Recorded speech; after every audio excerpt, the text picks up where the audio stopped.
The old man in the wheelchair never asked anyone to notice him. He sat in the corner of a dying cafe on a frozen Tuesday morning, hands trembling around a coffee cup, eyes fixed on nothing, invisible, forgotten. Then two men walked in and decided to make him a joke. Nobody stopped them.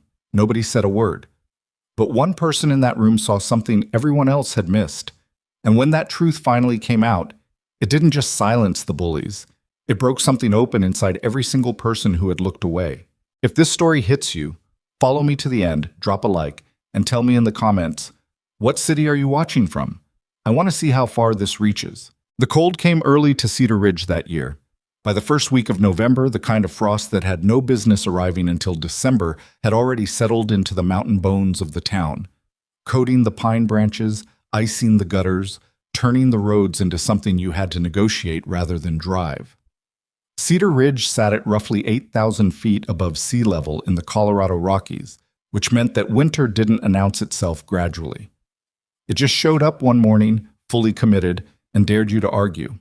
Most people in town had learned not to argue. Marta's Cafe had been on the corner of Ridgeline Avenue and 3rd Street for 31 years. It wasn't the kind of place that appeared in travel magazines or got tagged in Instagram posts about hidden mountain gems. The sign above the door had lost 2 letters somewhere around 2019, and nobody had bothered to replace them. So it read, MRA's TAE in faded red paint that flaked a little more every winter. Inside, the floors were original hardwood, warped in 3 places, creaking in 6 others. And the booths along the window wall were upholstered in a burgundy vinyl that had cracked so many times over the decades that the repairs had become part of the pattern. But the coffee was honest, the heat worked, and Linda Hayes, who had inherited the place from her mother, never once made anyone feel rushed. That Tuesday, the first real freeze of the season, Walter Brooks arrived at 7:14 in the morning.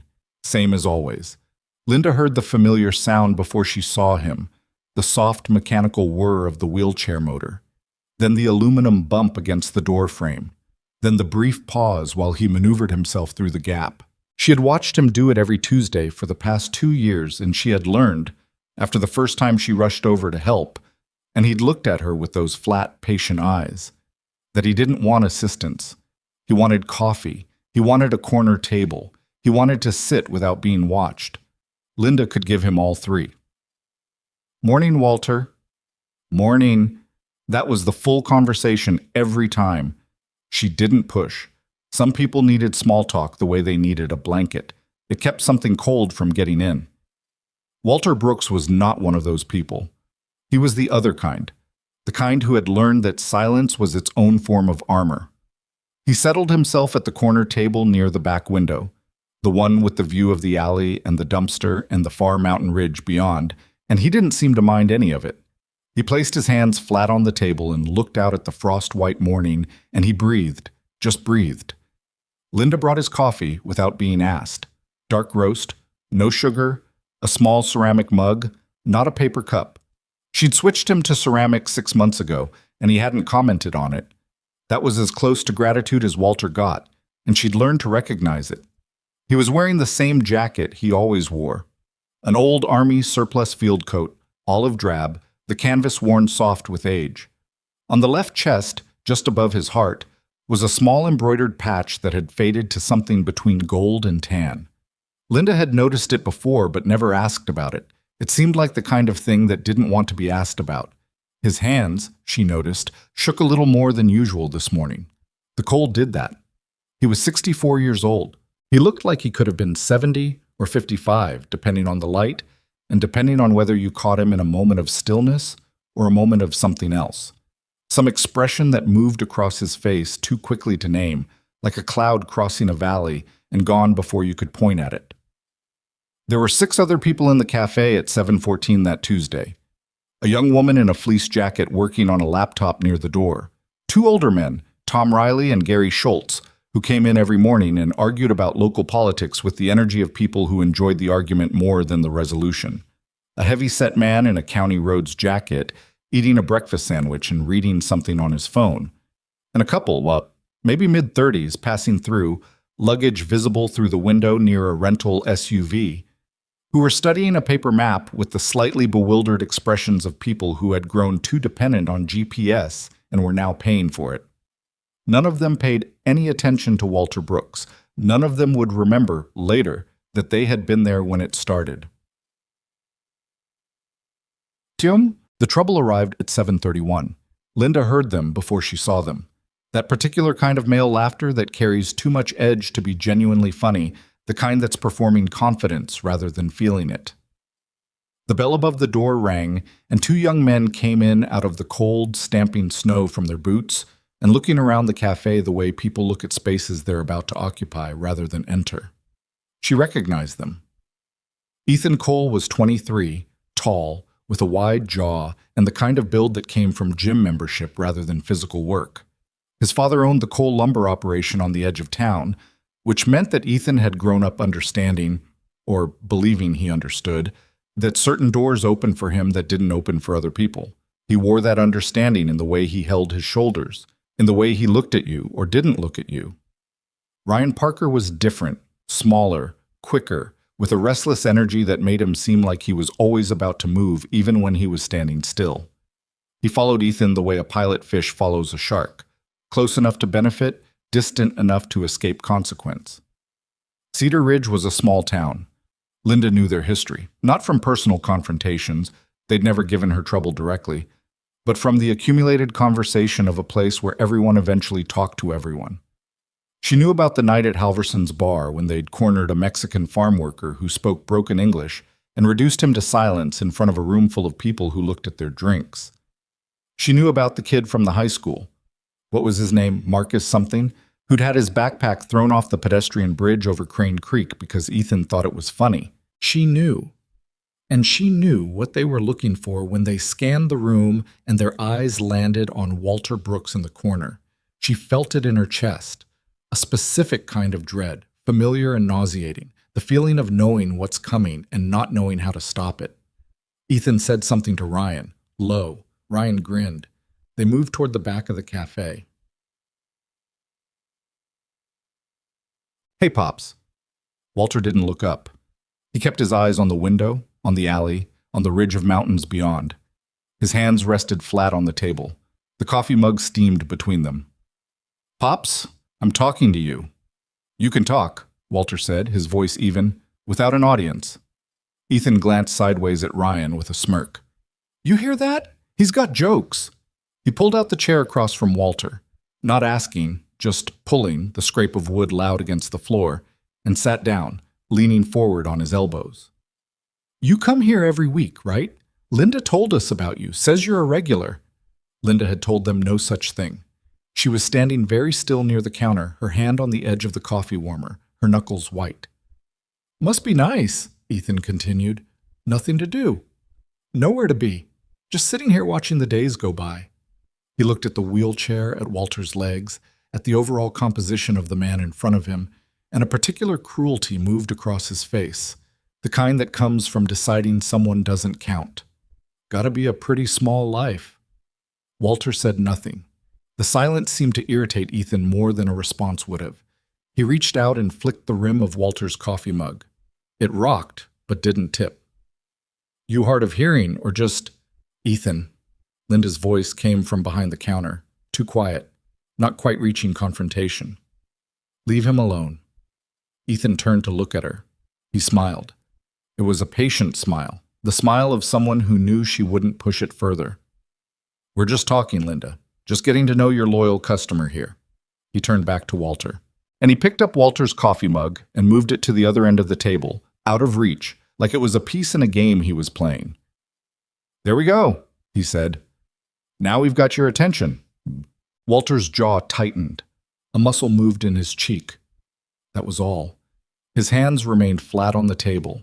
His breathing remained controlled, the kind of controlled that costs something to maintain, that isn't calm but is discipline, which is a different thing entirely. Linda watched him and thought, he's done this before. He's been in rooms where losing control of your breathing gets people killed. She didn't know why that thought came to her so specifically. She didn't know anything about Walter's past, not really, but something in the quality of his stillness told her that he was not a man who had found peace. He was a man who had learned to contain the war. Ryan had drifted to the side, half blocking the path to the wheelchair's exit route. It may have been unconscious. Probably wasn't. "You know what I notice?" Ethan said, studying Walter with theatrical curiosity. "You got a patch on your jacket there. Military, right? What branch?" No response. "Army, Marines? You look like Army. No offense." He reached out and touched the faded patch on Walter's jacket. Just pressed his fingertip against it, the way you'd poke something to see if it was alive. "My cousin was Army. He said the guys who talk about their service the most are usually the ones who did the least." Ryan laughed. 2 tables over, Tom Riley and Gary Schultz had gone quiet. They were looking at their coffee. The woman with the laptop had her eyes on her screen, but had stopped typing 5 minutes ago. Nobody moved. That particular paralysis, Linda recognized it, hated herself for recognizing it in herself too, was not cowardice exactly, though it looked like cowardice. It was the calculus of consequence. If I say something, what happens to me? What happens to the person I'm trying to help? Does my involvement make this better or worse? Usually people concluded worse, and so the room stayed quiet and Ethan Cole felt the silence as permission, the way men like him always did. "My grandfather was in Vietnam," Ethan said, and there was something genuinely contemptuous in his voice now, the performance dropping away into something more honest. "He didn't come back right in the head either. Used to sit in corners and not talk to people. My grandmother said he was broken. She didn't mean it as a compliment." He leaned back in the chair, satisfied with that, and looked at Ryan. That was when Ryan, who was trying to match whatever energy Ethan was putting out, reached over and knocked Walter's wheelchair handlebar. Not hard, just enough. The chair shifted slightly, and the motion traveled through it into Walter's body, and something in Walter's expression changed. Not much. Just enough for Linda to see it. She opened her mouth. She closed it. The woman with the laptop was staring at her screen so hard she might have been trying to burn through it. Tom Riley, who was 67 years old and had grown up in Cedar Ridge and had opinions about everything, was studying the grain of the table with sudden intense interest. Nobody moved. Walter's hands were no longer flat on the table. They had curled, not into fists, nothing dramatic, just curled inward, fingers drawing toward palms like a slow closing. "You know what I think, Pops?" Ethan said. He was enjoying himself now, the way people enjoy themselves when they've gotten away with something small and want to see how far the permission extends. "I think people like you?" The bell above the door rang. Ethan stopped talking. The cold came in with him. Not a dramatic entrance, no pause in the doorway, no cinematic silhouette, just a man walking through a door the way men walk through doors, except something about the way he did it made the air in the cafe rearrange itself around him. He was maybe 40, 42, 6 feet, lean in the shoulders, with the kind of posture that looked relaxed but wasn't, the kind that came from years of having to be ready. His hair was dark, cut close, with the early intrusions of gray at the temples. His face was weathered without being beaten. There was a difference. Beaten faces had a collapse to them. His was just used, experienced, the face of someone who had been in weather and come through it. He wore a heavy canvas jacket over a dark flannel, no insignia, nothing military visible. He carried a worn canvas duffel bag on one shoulder, and walking beside him, on a short leash held loosely in his left hand, was a German shepherd, dark sable coat, maybe 4 years old, a dog who moved with the quiet precision of an animal trained to be an extension of someone's attention. The man stopped just inside the door and looked at the room. Not at Ethan, not at Ryan, not at Walter, at the room. All of it. The positions of the bodies, the angles, the exits, the quality of the silences. He took maybe 3 seconds to do this, and it looked like nothing. Just a man getting his bearings in a new place. Linda would think about those 3 seconds later. She would understand later that in those 3 seconds he had seen everything. He walked to a table 2 removed from Walter's corner. He put his duffel down, unclipped the dog's leash, and said quietly, without looking at the animal, "Down, stay." The German Shepherd folded itself onto the floor beside the chair with the effortless obedience of an animal that understood commands the way water understands gravity, not as orders, but as physics. The man sat down and looked at the menu. Ethan watched him for a moment, reassessing, then dismissed him. A stranger passing through. No relevance. He turned back to Walter. As I was saying, coffee, please. It was the stranger, addressing Linda. His voice was conversational, not particularly loud, but something in the timbre of it cut through the room cleanly. Linda found herself walking toward him automatically, the same way she'd automatically handed Walter his mug without thinking about it. Dark roast or whatever's fresh, she poured. Her hands were shaking slightly. She realized the stranger had noticed because his eyes moved to her hands and then to her face with a brief, assessing look that wasn't unkind. Everything okay? He asked. Quiet, just between them. She glanced toward Walter's corner. That was all. Just a glance. The stranger looked over his coffee cup toward the corner table, and for the first time he looked at Ethan Cole directly. Not with hostility, not with challenge, just looked. The way you look at something you want to understand before you decide what to do about it. Ethan, who had been mid-sentence with Walter, felt it, and something made him stop. He looked back at the stranger. The two men regarded each other across the cafe. A second. Two. Ethan looked away first. He wasn't sure why. Something about the steadiness of it. He turned back to Walter and the performance went back up, and he said something else. Linda didn't catch it. She was facing the counter. But she heard Ryan laugh again, and she heard the wheelchair scrape, and she heard the sound of Walter's coffee mug being moved a second time. And then she heard something she didn't expect. She heard Walter's voice, still quiet, still controlled, but with something in it she hadn't heard before. Not anger, not fear, warning. You don't want to keep doing this, Walter said. Ethan leaned in. No? Why's that, Pops? What are you going to do? The stranger with the German Shepherd had stopped looking at his menu. The dog's ears had shifted forward, and the morning was about to become something none of them would forget. What happened in the next 30 seconds was so fast and so still at the same time that people would describe it differently depending on where they were sitting. Tom Riley would say later that it was the dog that moved first. Ryan Parker, if he ever talked about it honestly, would say it was the stranger's eyes. The woman with the laptop, who finally looked up from her screen, would say she wasn't sure who moved first.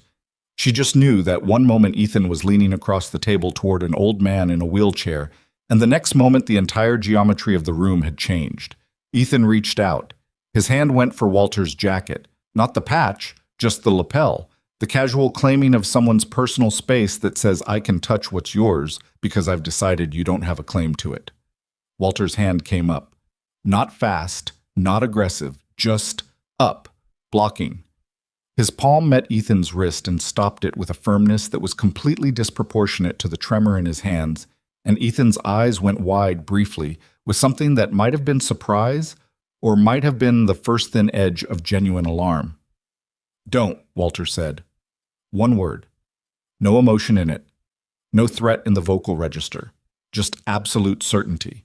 And in the half-second that followed, the stranger was on his feet. He didn't rush. He stood up from the chair with a calm that was somehow more unsettling than urgency. And the German Shepherd rose beside him simultaneously, and they crossed the cafe in 8 or 9 steps that felt like they took no time at all. Ethan turned. He saw the man. He saw the dog. He took an involuntary step backward. Hey man, you should sit down, the stranger said. Still calm.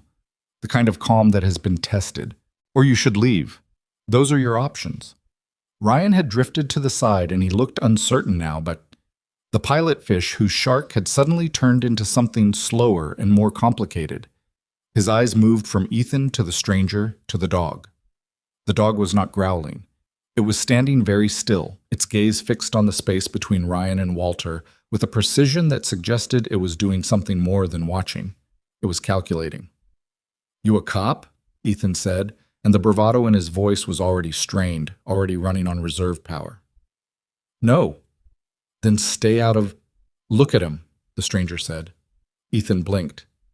Not the chair, the stranger said, and there was something different in his voice now. Not softer, but more direct, like a blade that doesn't need to be swung to be effective. The man. Look at him. Something in the specific flatness of the command made Ethan actually do it. He turned and looked at Walter Brooks. Really looked, maybe for the first time since he'd walked over. And what he saw, or what forced its way past whatever armor contempt had built, was a face that had seen things that Ethan Cole in 23 years of lumber money and small-town dominance had no reference point for. A face that was not angry. A face that was simply present, fully and completely, in a way that Ethan suddenly found more threatening than any raised fist. The cafe was completely silent. Linda had stopped breathing. Tom Riley and Gary Schultz were both watching now. Coffee, forgotten. "I think you owe this man an apology," the stranger said. "And then I think you should go." The word apology landed in the room like a stone in still water, not loud, but with rings that spread to every edge. Ethan's jaw worked. Whatever came next was going to define him in this room, in this town, with these witnesses, and he was young enough and cornered enough to make the wrong choice purely out of pride. He looked at Ryan. Ryan looked back at him with an expression that said, with perfect clarity, "Don't look at me, man. I am not here right now." Ethan turned back to the stranger. Something moved across his face. The internal machinery of someone recalculating, reordering, deciding what version of himself he could afford to walk out of here as. "Whatever," he said finally. Low, tight, directed at no one. He pushed back from the table. He didn't apologize, but he left. Ryan followed 3 steps behind him, not making eye contact with anyone, and the door swung shut behind them, and the bell rang, and the cafe exhaled. Linda put her hand on the counter to steady herself.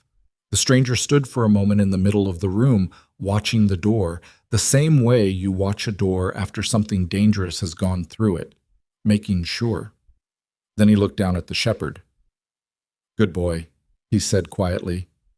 "Down." The dog settled. And then the stranger looked at Walter Brooks, who was sitting in exactly the same position he'd been sitting in before any of this started. Hands on the table, back straight, eyes level. And the stranger said simply, "You want them to bring your coffee back?" Walter looked at him. Something moved behind his eyes that wasn't quite gratitude and wasn't quite wariness. Something older than both. "Yeah," he said, "I do." The stranger nodded once and went back to his table. And Linda retrieved the coffee mug from where Ethan had moved it and brought it back to Walter. And outside the frozen windows of Marta's cafe, the November morning continued as if nothing had happened, as if no one had drawn a line in an ordinary room, as if the shape of things hadn't shifted in some way that none of them yet fully understood. None of them knew the stranger's name. None of them knew why he was in Cedar Ridge. None of them knew what he'd seen in the 3 seconds he'd stood in the doorway and looked at the room that had made him stay. But Linda, who had watched all of it from behind the counter, who had recognized her own failure in the long minute she'd stood frozen and said nothing. Linda had a feeling, the kind that lives in the body rather than the mind, that the man sitting 2 tables away from Walter Brooks with a German shepherd at his feet was not someone who had simply wandered into their town by accident. People who walked like that didn't wander. They arrived. The question was, why here? Why today? And what did he already know about Walter Brooks that everyone else in Cedar Ridge had been too incurious, too afraid, or too simply indifferent to find out?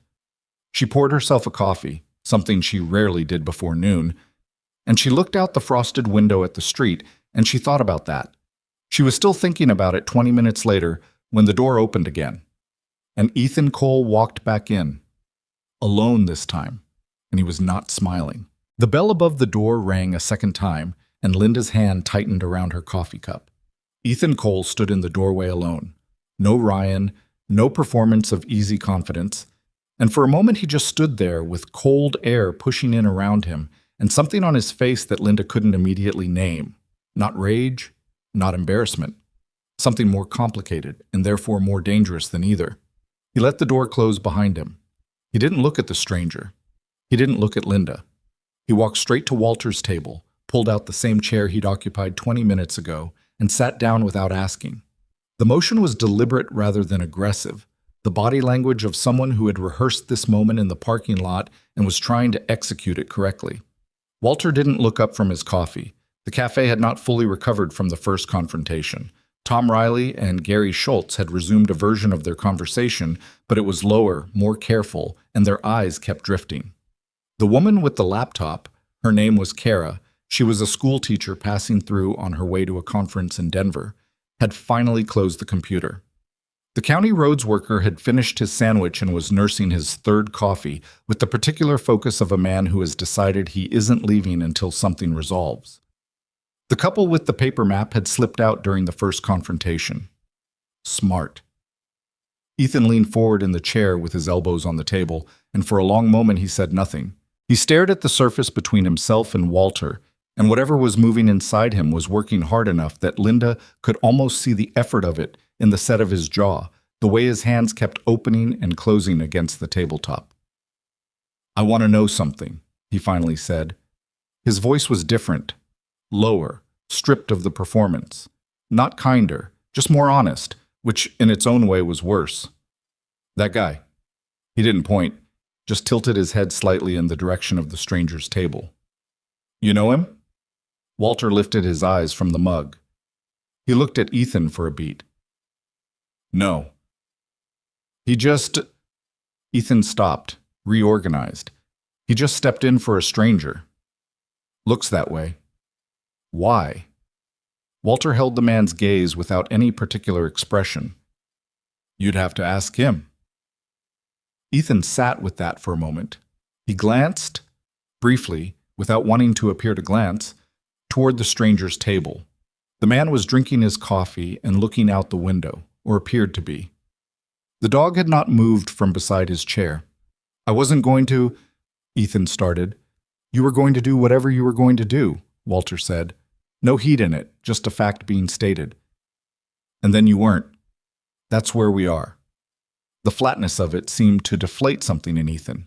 He had come back in here with something to say, some version of a confrontation or an explanation or something that would let him leave on terms he understood, and Walter wasn't giving him the framework for any of those options.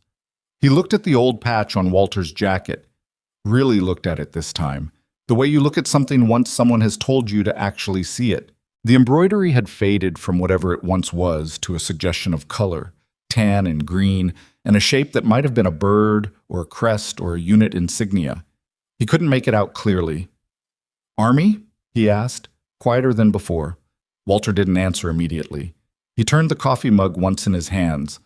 A slow rotation, like he was thinking about something that had nothing to do with the question and everything to do with it. "Long time ago," he said finally. Ethan nodded.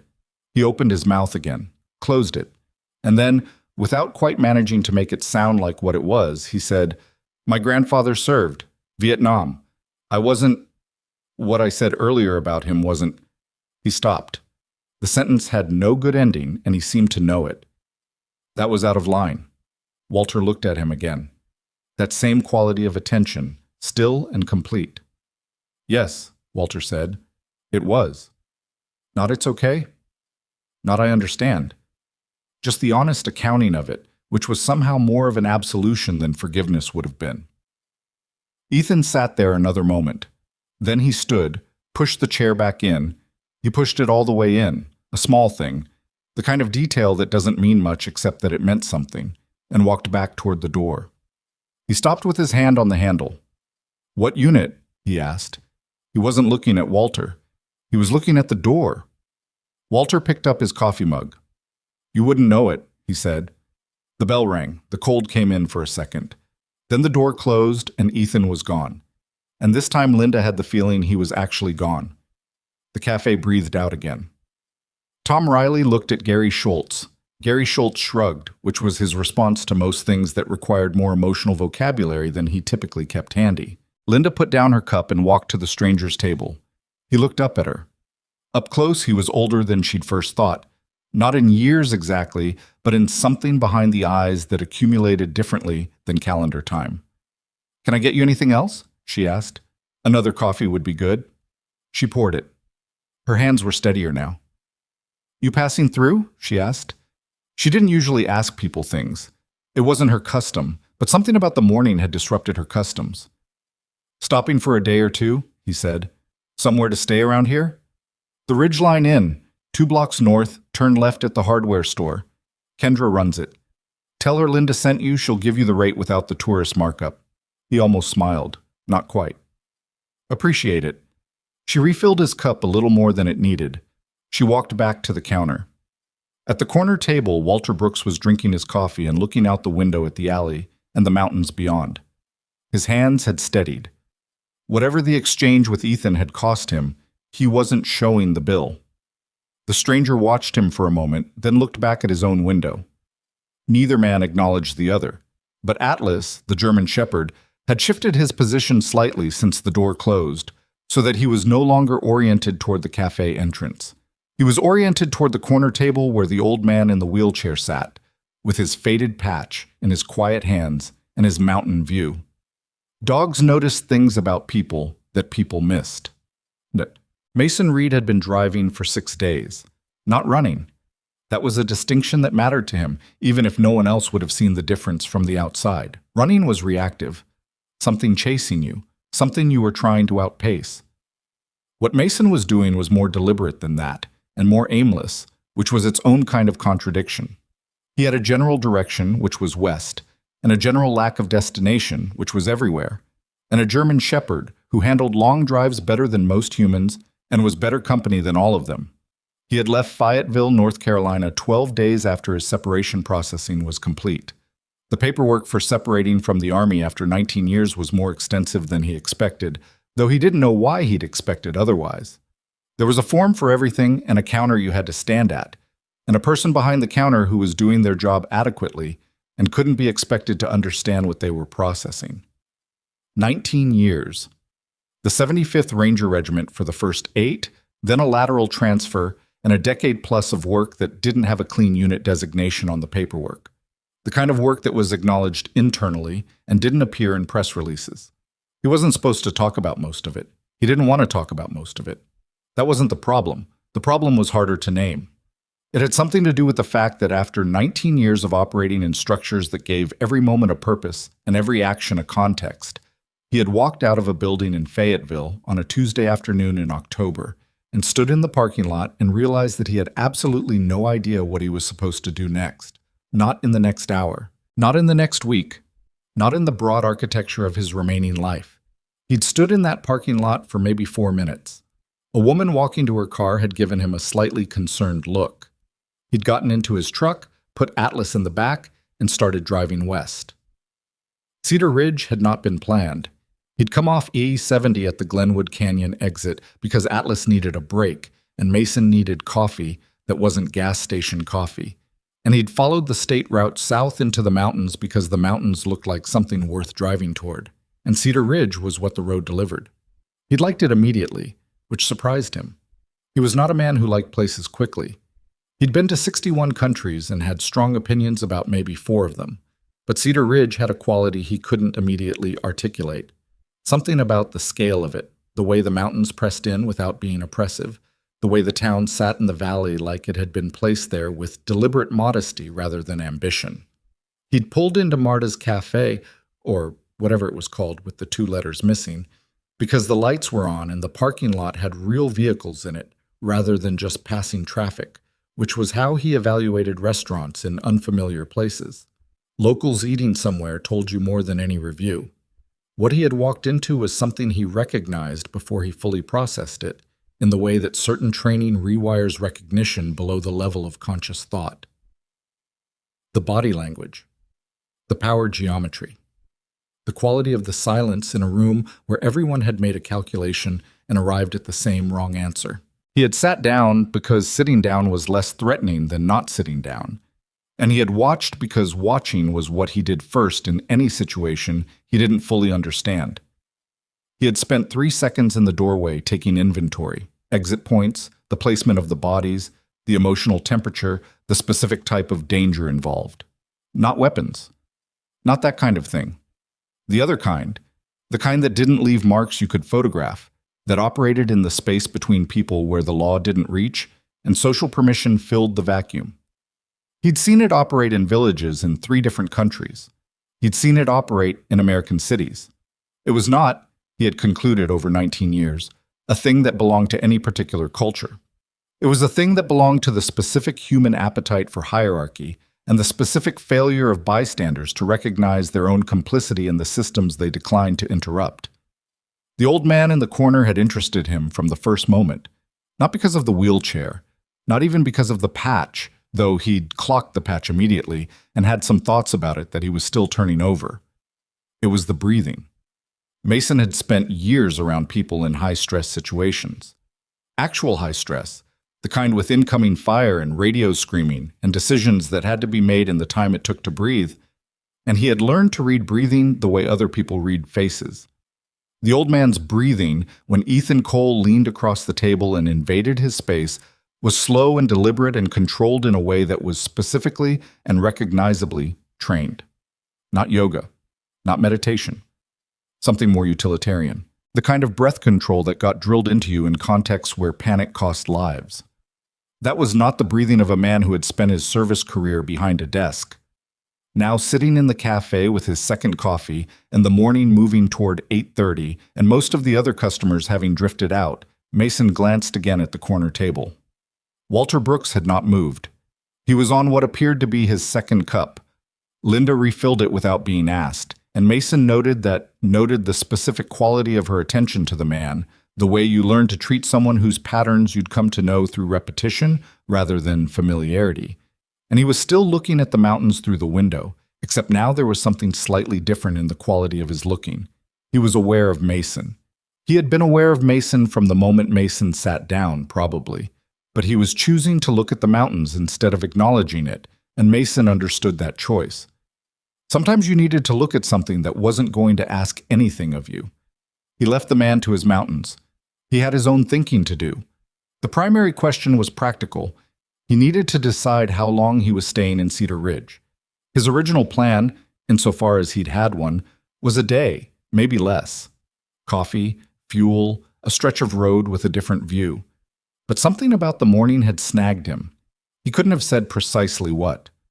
The altercation with the two young men had been resolved cleanly enough, nothing that required follow-up. The old man in the corner was fine, rattled under the surface, probably, though he wasn't showing it, but fine. Mason had no practical reason to stay. He stayed anyway. He recognized the feeling. It was the same feeling he'd had in a village outside Kandahar when his unit was supposed to push through to the next checkpoint, and something, the pattern of foot traffic in the market, the specific way the children had cleared off the street 10 minutes earlier, had told him to slow down and look again. He'd called it in, requested a hold, taken 40 minutes of grief from battalion about the delay. They'd found the pressure plate 40 meters past the village boundary. He'd learned to trust the feeling. He ordered a third coffee and sat with it and waited for whatever he was waiting for. Done. Linda came out from the back kitchen at 9:15 carrying a tray with a plate of toast and eggs that she hadn't taken an order for, and she set it down on Walter's table without comment. Walter looked at it, then at her. "On the house," she said. "Linda. Don't argue with me, it's too early." He didn't argue. He ate slowly, methodically, with the careful attention of someone who had learned not to take a meal for granted. Linda watched him for a moment from behind the counter, then turned to deal with a new customer who'd come in. A younger man, early 30s, in a postal service jacket. And the cafe slid back into its ordinary morning rhythms. Except it didn't, quite. There was something different in the room. A residue. Tom Riley, who was still at his regular table, finally said it. "That boy's got some nerve," he said. Not loudly, to Gary. But in the specific cafe acoustic of the room, it carried. "Which one?" Gary said. "You know which one." Gary stirred his coffee. "His father's not going to like hearing about this." "His father knows exactly what he is," Tom said. "Doesn't seem to change anything." Linda wiped down the counter and said nothing. She'd had this conversation, some version of it, in her head 100 times. The Cole family and their money and what money meant in a town this size. She knew the calculations. She'd done them herself. And she was not proud of the conclusion she'd arrived at, or how long she'd lived inside them. She looked at Walter's corner table. He had finished the eggs and was back to his coffee and his mountains. His jacket hung open slightly now, and the patch was more visible. the faded crest above his breast pocket, the shape she couldn't quite resolve into something legible from across the room. She had a sudden, uncomfortable awareness of how little she knew about the man who had sat in her corner every Tuesday for 2 years. She knew his name from the credit card he'd used the first time and then never used again. Cash after that, always exact change.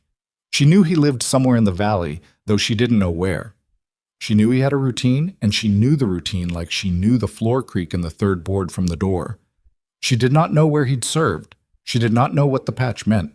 She did not know what had put him in the wheelchair, or when, or in what circumstances, or what the year or the place or the specific sequence of events had felt like from the inside. She had never asked.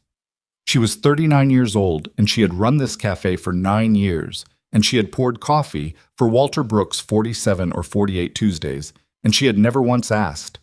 The postal worker took his order to go.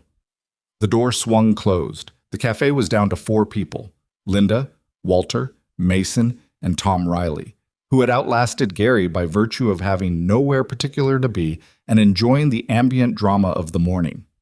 Mason set his cup down and looked across the room at Walter Brooks.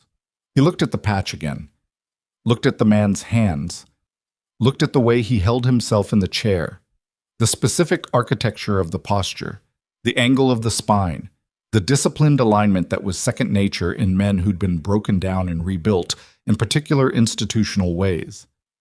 Then he picked up his cup and his jacket and his duffel, snapped his fingers once for Atlas, and crossed the cafe to Walter's corner table. He stopped a respectful distance away. "Mind if I sit?" Walter looked at him. The assessment was direct and unhurried. "Seems like you're going to either way," Walter said. "Probably," Mason agreed. He sat down. Atlas settled between the two men with the diplomatic neutrality of an animal that had learned to be comfortable in the space between people who weren't sure about each other yet. For a moment, neither of them said anything. Mason looked at the window. Walter looked at the window. The mountain ridge sat there the way mountains sit, with complete indifference to the small human transactions happening in front of it. "You didn't need to do that," Walter said finally, meaning the confrontation with Ethan. "Probably not," Mason said. "Looked like you had it." Something shifted in Walter's expression. Not quite a smile, but the phantom of one. The shape a smile would have left if a smile had passed that way recently. That how it looked. "You blocked his wrist clean," Mason said. "No hesitation. And the way you were breathing when he first sat down." He didn't finish the sentence. He picked up his coffee cup, which was empty, and Linda appeared from nowhere and filled it, and he thanked her. Walter studied him. "Who are you?" he said. Not unfriendly, honest. "Mason Reed." "That's a name." "It's the one I've got." "You military?" Not a question. Walter said it the way you identify something by its bone structure, but not what it's wearing, but what it's built from. "Was," Mason said. Recent past tense, still getting used to that. Walter nodded once. He looked back at the mountains. "It takes a while," he said. "How long?" "Ask me when I figure it out." Mason sat with that. Outside, a truck came down Ridgeline Avenue too fast for the road conditions, its tires scraping on the ice, and both men tracked it through the window automatically, assessed it in under a second, and returned their attention to their coffee without remarking on it. Linda, who caught the motion, filed it away without fully understanding what she'd seen, only that 2 men had just communicated something, entirely in peripheral vision without any exchange of words. "That patch," Mason said carefully. Not casually, deliberately careful. "I can't quite make it out from here." Walter looked down at his jacket.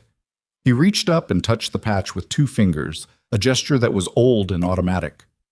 "You wouldn't know it," he said. The same thing he'd said to Ethan, but with a different quality. Not dismissing the question, measuring whether the question deserved a real answer. "Try me," Mason said quietly. Walter looked at him for a long time. Whatever calculation he was running, it was complex, and it was running on hardware that had been shaped by things Mason didn't know about yet. He watched the man's eyes move once to Atlas. The dog was lying with his head on his paws, relaxed, which in Mason's experience meant something. And then back to Mason's face. And then Walter said a number. Just a number. No unit name, no designation, nothing that meant anything to a civilian. Mason went very still. He set his coffee cup down. He looked at Walter Brooks, at the wheelchair, at the trembling hands that could block a wrist clean without hesitation, at the controlled breathing and the straight spine, and the eyes that had looked at Ethan Cole's aggression with the specific quality of composure that came from having been genuinely, concretely afraid in circumstances that made a cafe altercation look like a weather event. He said, "How long?" 11 years active, Walter said. 3 deployments before the last one. Where was the last one? Walter turned the coffee mug once in his hands. Place you've never heard of, he said. Mountains like these, colder. Mason had heard of a lot of places. He thought about the unit number Walter had said. He thought about the operational timeline. He thought about what he knew, what he was allowed to know, which was not everything, about the things that had happened in certain mountain passes in certain years in a particular region of the world. He thought about an after-action report he had read once, in a context he couldn't discuss, that described a rearguard action during an exfil operation that should not have been survivable by any metric his training had given him. He had read it in a room with 3 other people, and when he looked up from the page, he had said the first stupid, inadequate thing that came to him.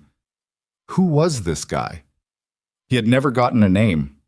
He was looking at a man in a wheelchair in a cafe in Cedar Ridge, Colorado, 11 years later, and he was thinking about that report. He was thinking about it very carefully. The people you got out, Mason said, and he chose the words precisely, not asking about what Walter had done so much as establishing that he already knew the shape of it. How many? Walter's hand stopped moving on the coffee mug.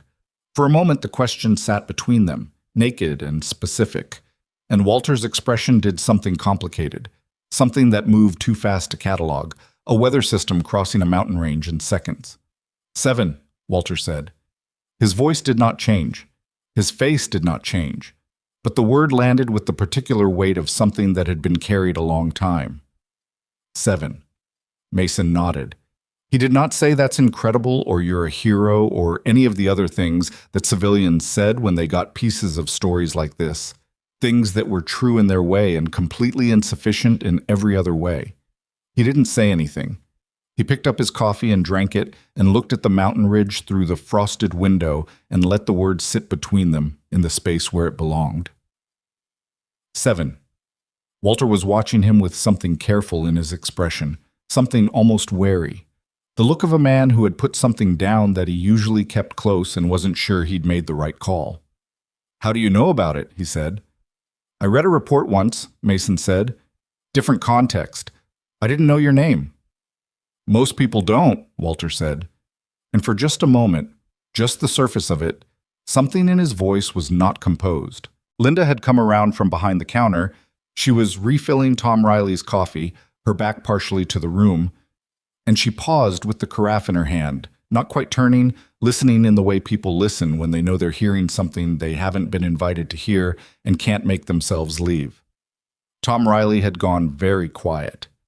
The morning traffic on Ridgeline Avenue moved outside. The frost was beginning to pull back from the lower edges of the window glass as the sun climbed. Atlas shifted his position and placed his chin on the floor between his paws, patient and warm, the particular contentment of a working dog in a room where the threat level had moved from elevated to something he could monitor at rest. The chair, Mason said. From the op? From the extraction, Walter said. Not from the fighting.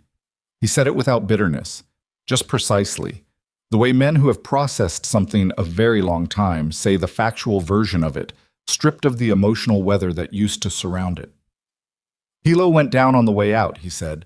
Not hostile fire, equipment failure. 2 men didn't make it. I made it, but... He moved one hand in a small gesture toward the chair, a gesture that said, this is what making it looked like. Mason looked at the wheelchair.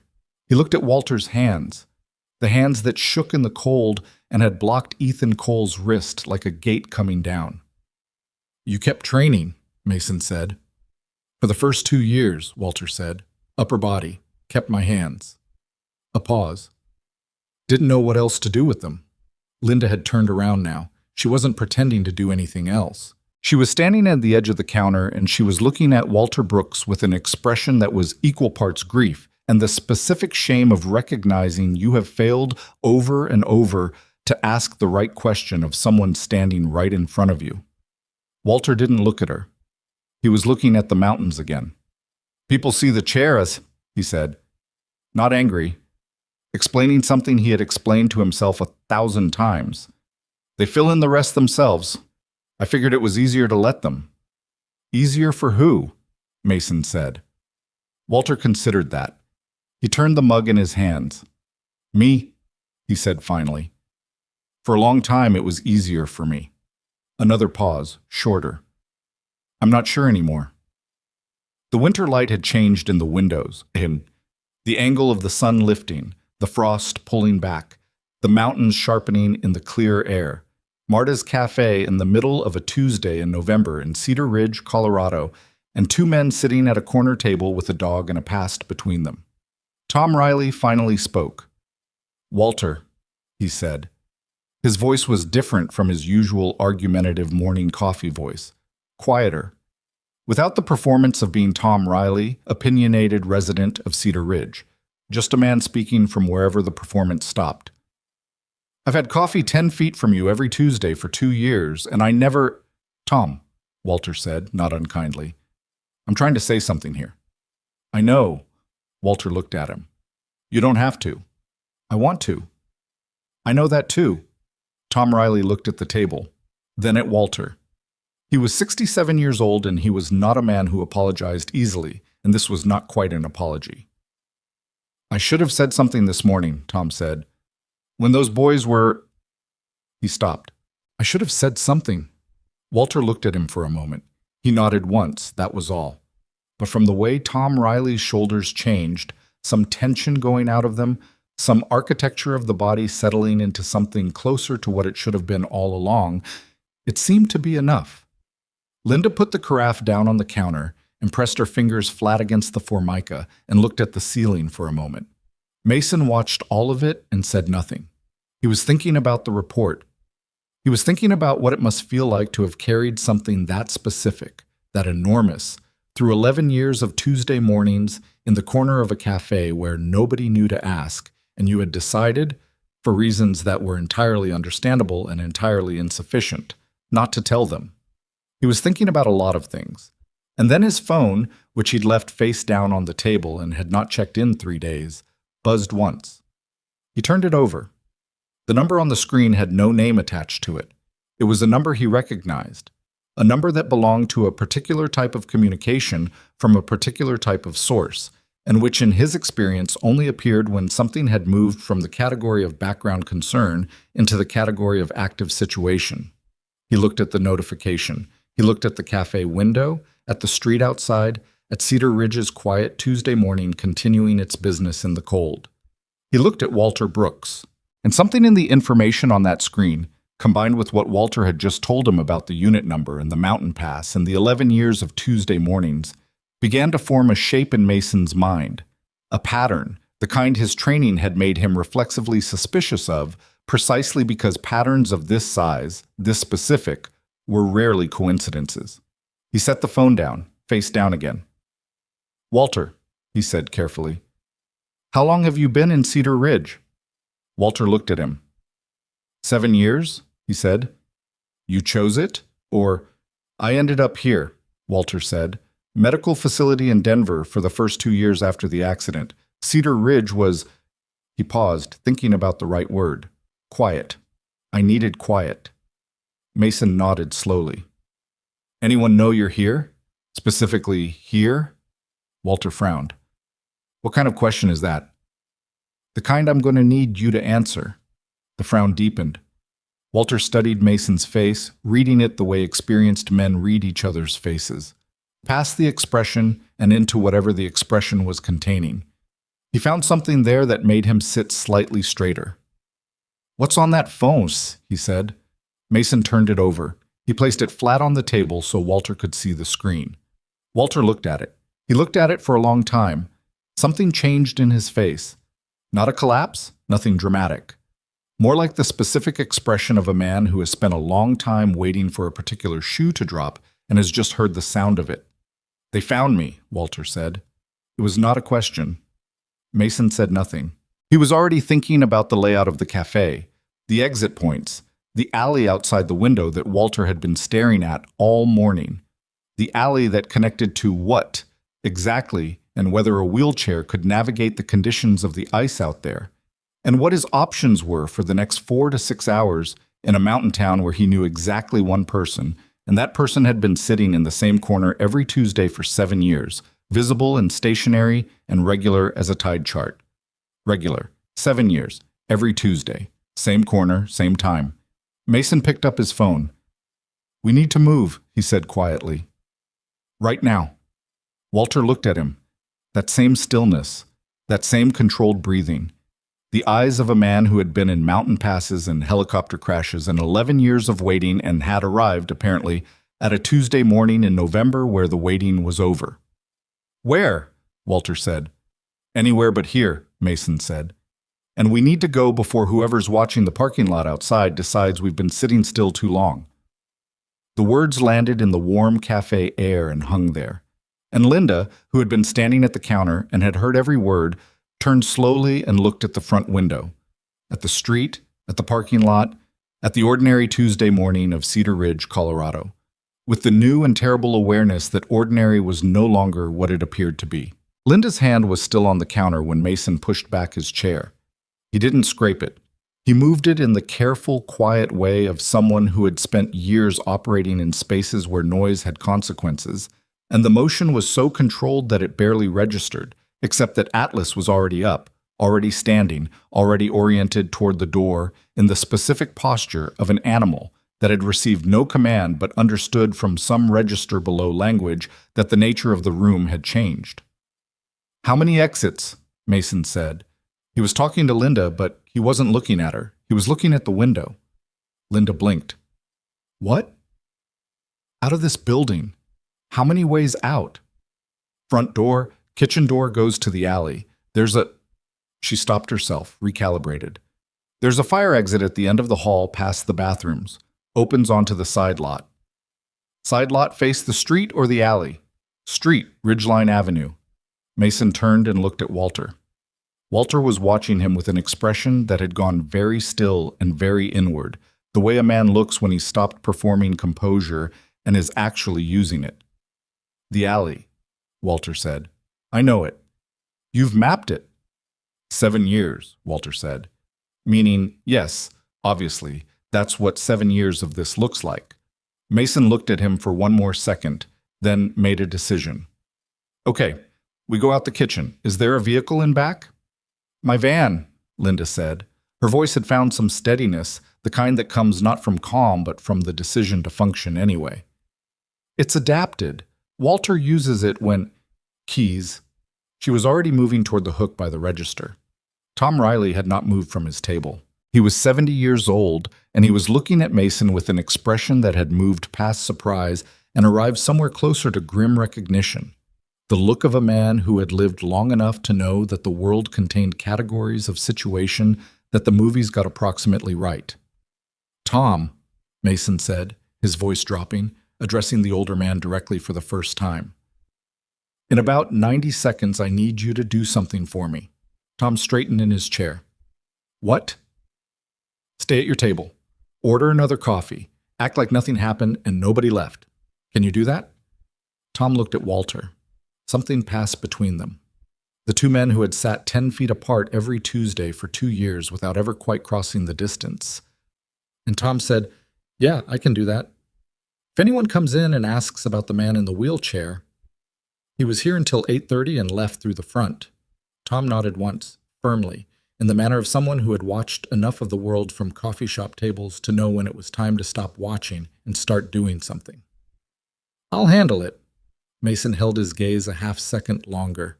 Then he looked at Linda, who was pulling on her coat with one hand and holding the van keys with the other. "You don't have to come," Mason said. "It's my van," she said. "Linda, I know where the roads go," she said. "You don't." She looked at him with the expression of a woman who had been standing behind a counter for 9 years, watching things happen to other people, and had reached the end of her patience with that particular arrangement. Are we going or not? Mason took the keys. You navigate. I drive.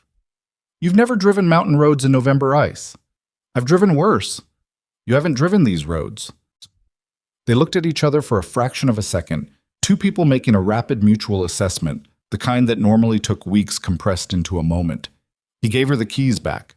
You drive, he said, fast as you can safely manage. Walter had already turned his wheelchair toward the kitchen, moving without being told, navigating the familiar gap between the counter and the prep table with the ease of someone who had mapped that route too. The wheelchair motor was quieter than Mason expected. Walter had it dialed low, barely above idle, which meant he'd thought about this. The sound it didn't make.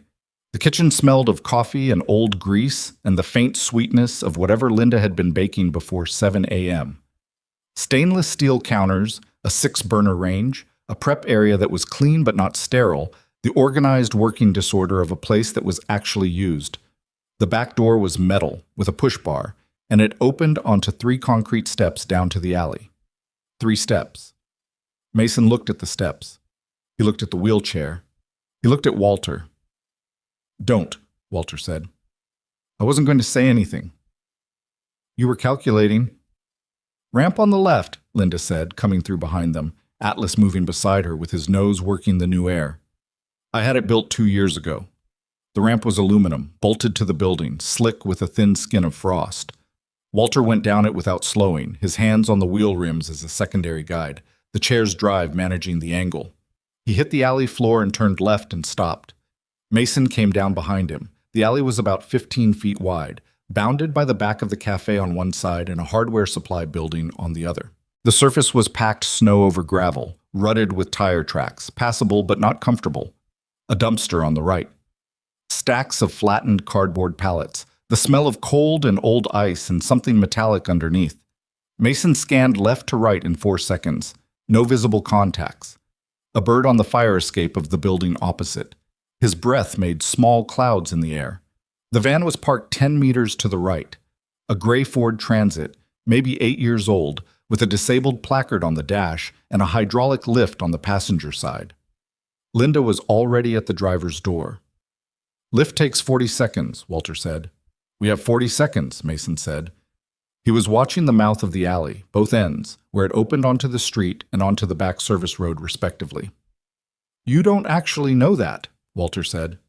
No, Mason agreed. I don't. Walter hit the button on his chair's armrest.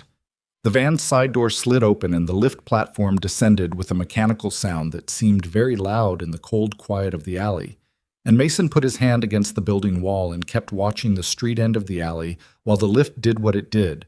An Atlas pressed close to his left leg in the specific way the dog had of communicating awareness of a threat direction without making noise about it.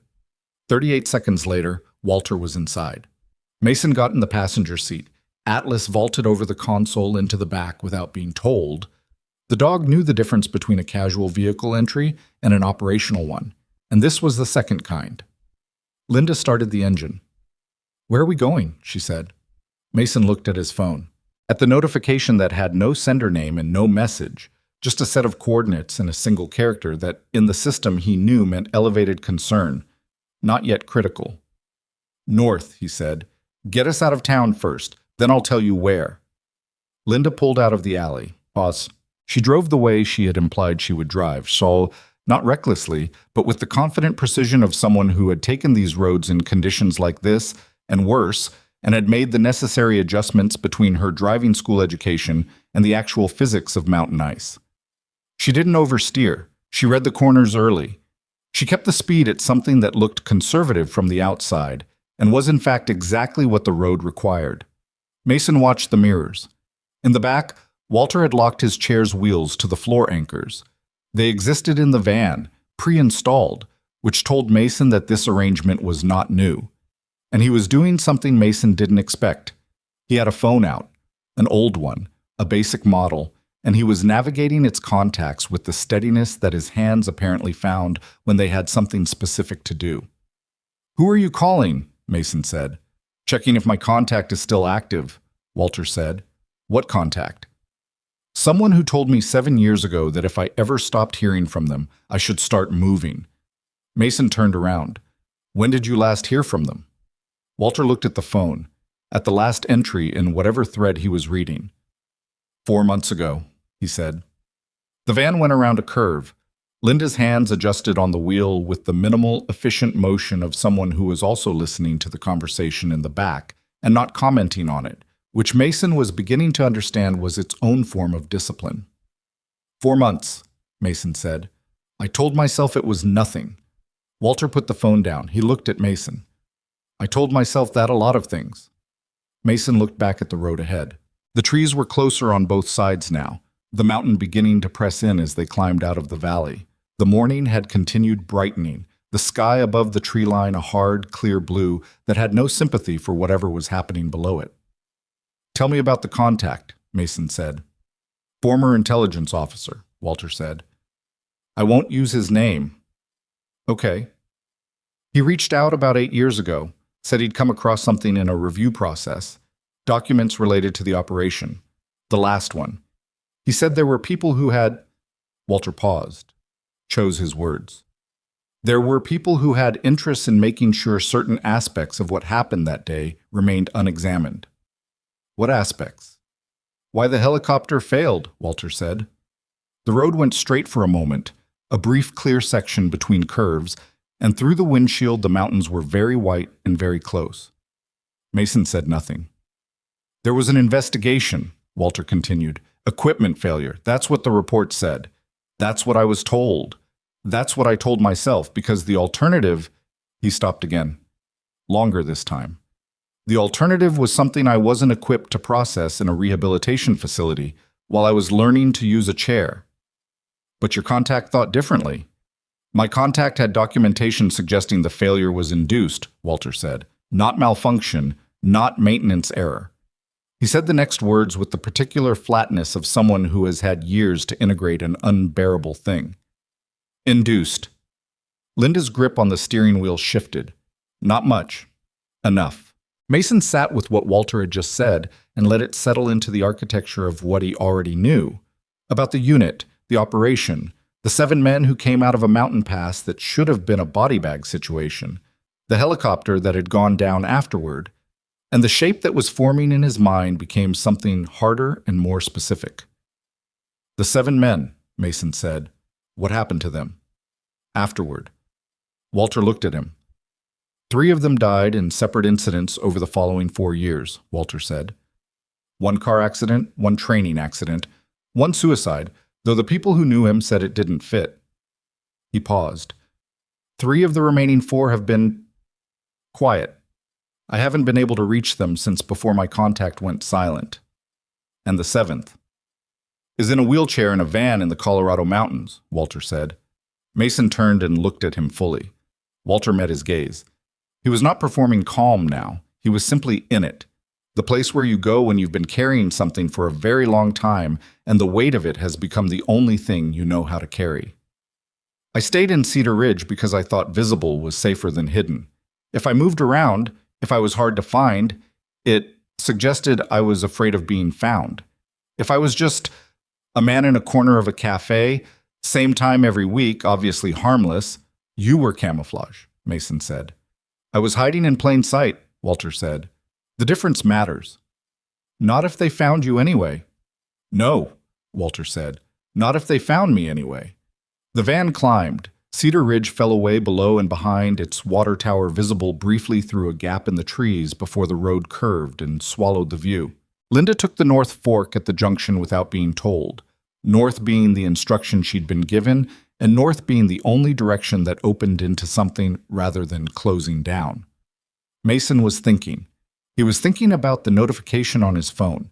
He was thinking about the coordinates embedded in it, which placed a point of interest approximately 12 miles south-southeast of Cedar Ridge, which was behind them now, which was between them and whatever was parked in or near a cafe parking lot on Ridgeline Avenue watching for a gray transit van.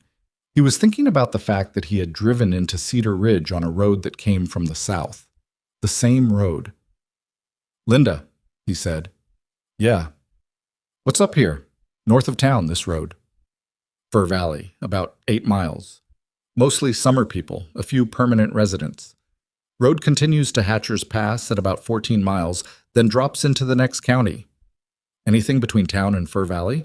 Turnoffs, structures, somewhere you could sit off-road and have eyes on the north exit of Cedar Ridge without being in Cedar Ridge? Linda thought about it for exactly 2 seconds. The old Mercer property, she said. 1.5 miles past the junction we just took. There's a logging track that goes up the east slope. You can see maybe 3 miles of the valley road from up there. Has anyone used it lately? Used it for what? Anything. Tire tracks, signs of occupation. I haven't been up there since... She stopped. I don't know. I don't go up there. Mason looked in the mirror again. The road behind them was empty. Had been empty for the last 6 minutes of mountain curves. That didn't mean what it usually meant, and he knew it. Pull over, he said. Here? Anywhere with cover. Trees close to the road. Linda found a spot 30 seconds later, a slight widening where a summer hiking trail had opened, with a wooden board trail marker and a pull-off area mostly obscured from the road by a stand of spruce. She pulled in and killed the engine. The silence that came down was mountain silence, which was not actually silence at all, but rather the composite of wind and trees and distant water, and the ticking of an engine cooling and all of it together making something that sounded like nothing. Mason got out. He walked back to the road's edge and looked south. The road curved down and around and was gone. He stood very still for 30 seconds. Then he walked up the slope above the pull-off, maybe 40 feet, into the tree line and looked again from the elevated angle. Still nothing. He came back down. He stood at the passenger door of the van and looked at Walter through the window. Walter looked back at him. Linda was watching in the rearview mirror. He got in. We're not being followed, he said. Yet. Yet, Linda repeated. The question is whether they have the north route covered as well as the south. Whether they're watching the town exits or whether they're watching the town. Difference? Linda said. Watching exits means they knew we'd run, Mason said. Watching the town means they didn't know they'd been made. And which one is better for us, she said. Neither one's good, he said honestly. But one gives us more time. Walter had been quiet. He spoke now from the back. Mason. Mason turned. What was in that notification, Walter said. The full thing, not the summary. Mason looked at him for a moment. Then he turned the phone around and held it so Walter could see. Walter read it. He was quiet for a long time. That name, he said finally, pointing at a word in the coordinates header. A location tag. A name attached to a point of origin that Mason's contact had included in the metadata. The kind of detail you included when you wanted the recipient to understand the size of what they were dealing with. I know that name. I know you do, Mason said. He was at the debrief, Walter said, after the operation. I didn't know who he was at the time. I just knew he was the one asking questions that felt like they were building toward something. He looked at Mason. He wasn't military. No, Mason said. What was he? The kind of person who doesn't have a clean answer to that question, Mason said. The kind that exists in the space between agencies and doesn't appear on org charts. And he's... Walter looked at the phone again. He's the origin point of whatever this is. He's the origin point of whatever this has been, Mason said. For a long time, probably. Walter handed the phone back. He sat in the wheelchair in the back of the van, and he looked out the side window at the spruce trees and the white slope beyond, and he was quiet for long enough that Linda glanced back at him in the mirror with a question in her expression, checking. He wasn't absent. He was just fully inside something, working through it on hardware that had been processing this specific information for 11 years and was now finally receiving the last piece required to complete the picture. I want to tell you something, Walter said. He was still looking at the trees. Mason waited. The night before the operation, Walter said, the extraction route we'd planned was changed, 12 hours out. New coordinates, new rally point, new helipad location. Command said the original site had been compromised. He paused. I thought it was standard. It wasn't unusual. These things happened. Another pause, longer. But the new helipad was in a draw. between two ridges. A lousy LZ in any conditions. I said so in the pre-op. What did they say? That the compromised site risk outweighed the terrain risk. Walter turned from the window and looked at Mason directly. It didn't. Any pilot would have told you it didn't, but I was a ground element. The decision was above my level. The route change came from where? Mason said. Above battalion, Walter said. It came from a liaison office I didn't have a name for. The debrief afterward, he stopped. The debrief afterward had the same man in it, the one in your notification. The spruce trees moved in the wind outside the van. Atlas, in the back, got up from where he'd been lying and moved to sit beside Walter's chair. He put his chin on Walter's knee, unsolicited, unprompted. Walter's hand went to the dog's head without thinking, the automatic comfort of contact. Walter looked down at the dog.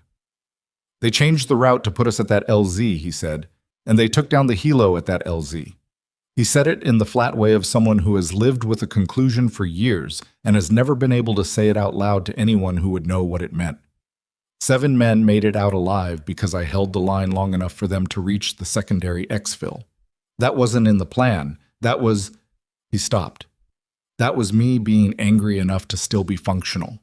The quiet in the van was the specific quiet of people sitting with something enormous and true.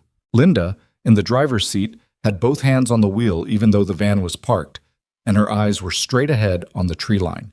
And she was doing the thing that people sometimes need to do when they've heard something that restructures the way they understand a person they thought they already understood. She was just holding still and letting it settle. Mason was looking at Walter.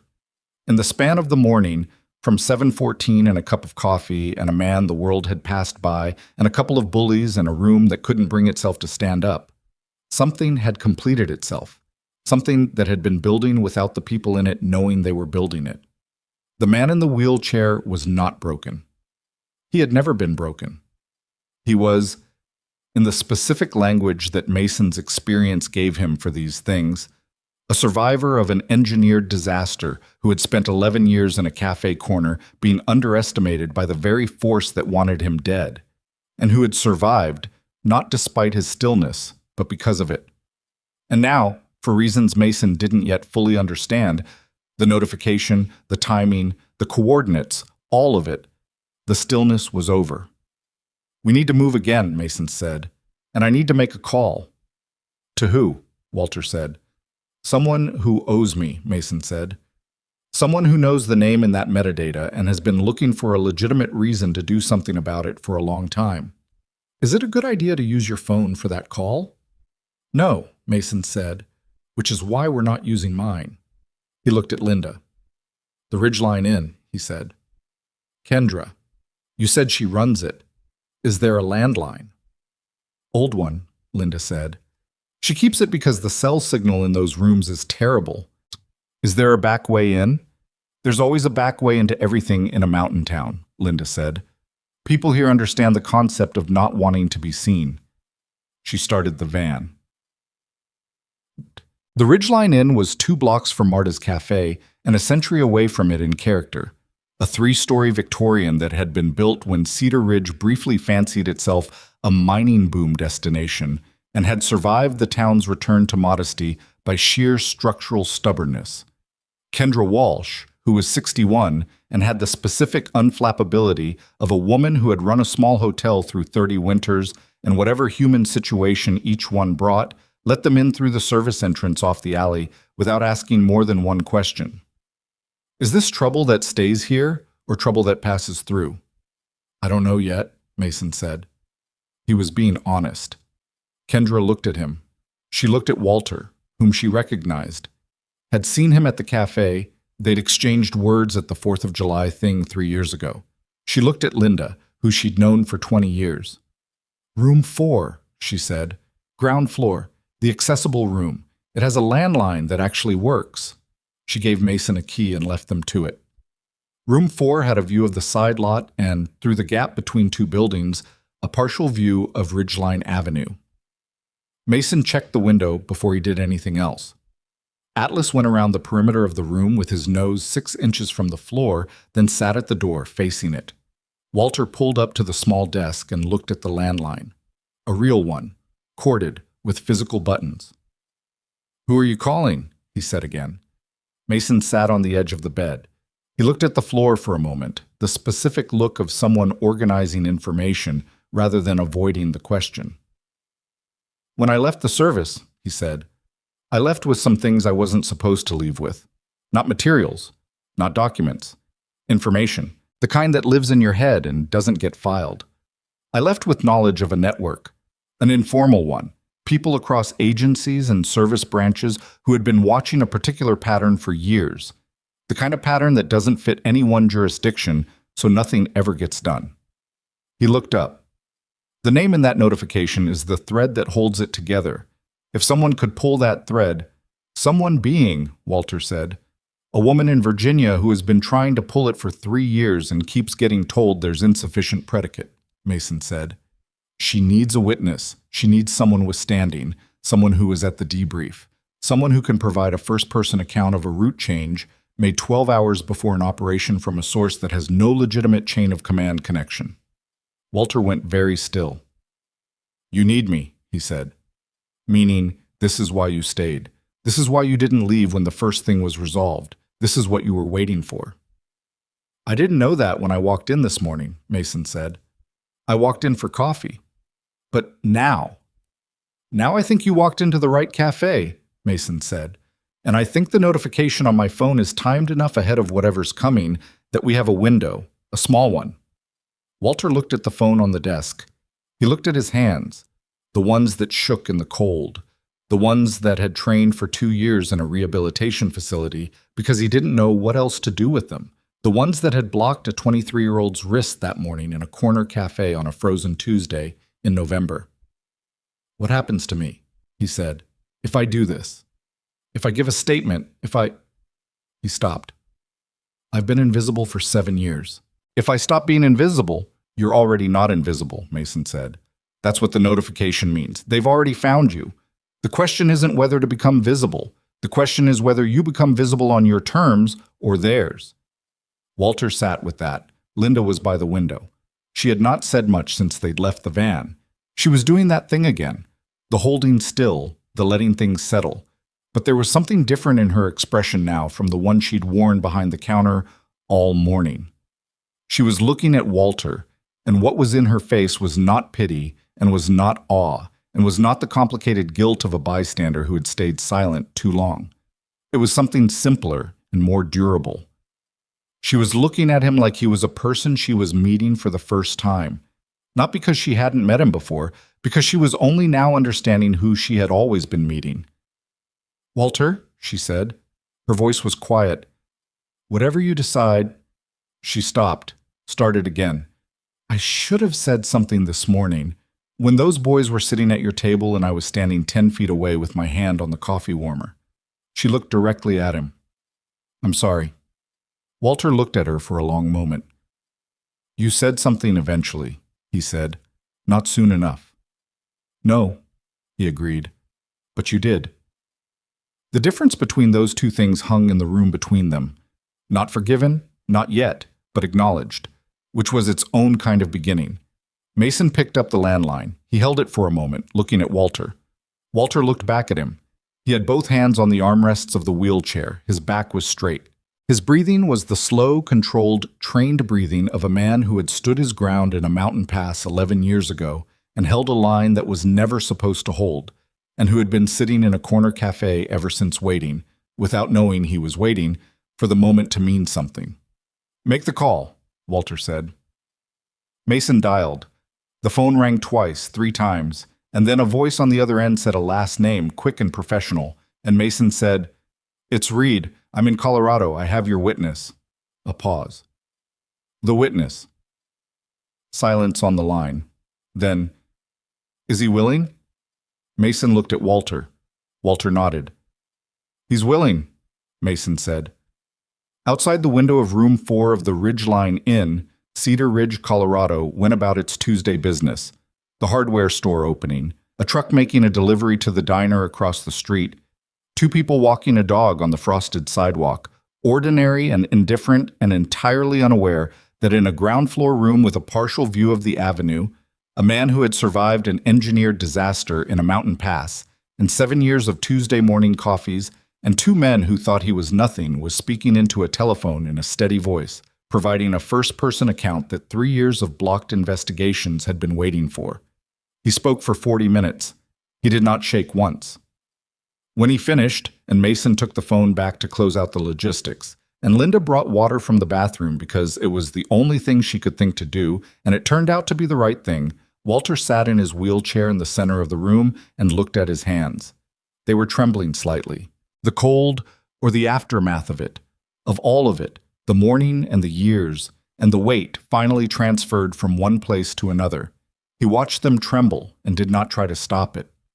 Atlas crossed the room and put his head in Walter's lap.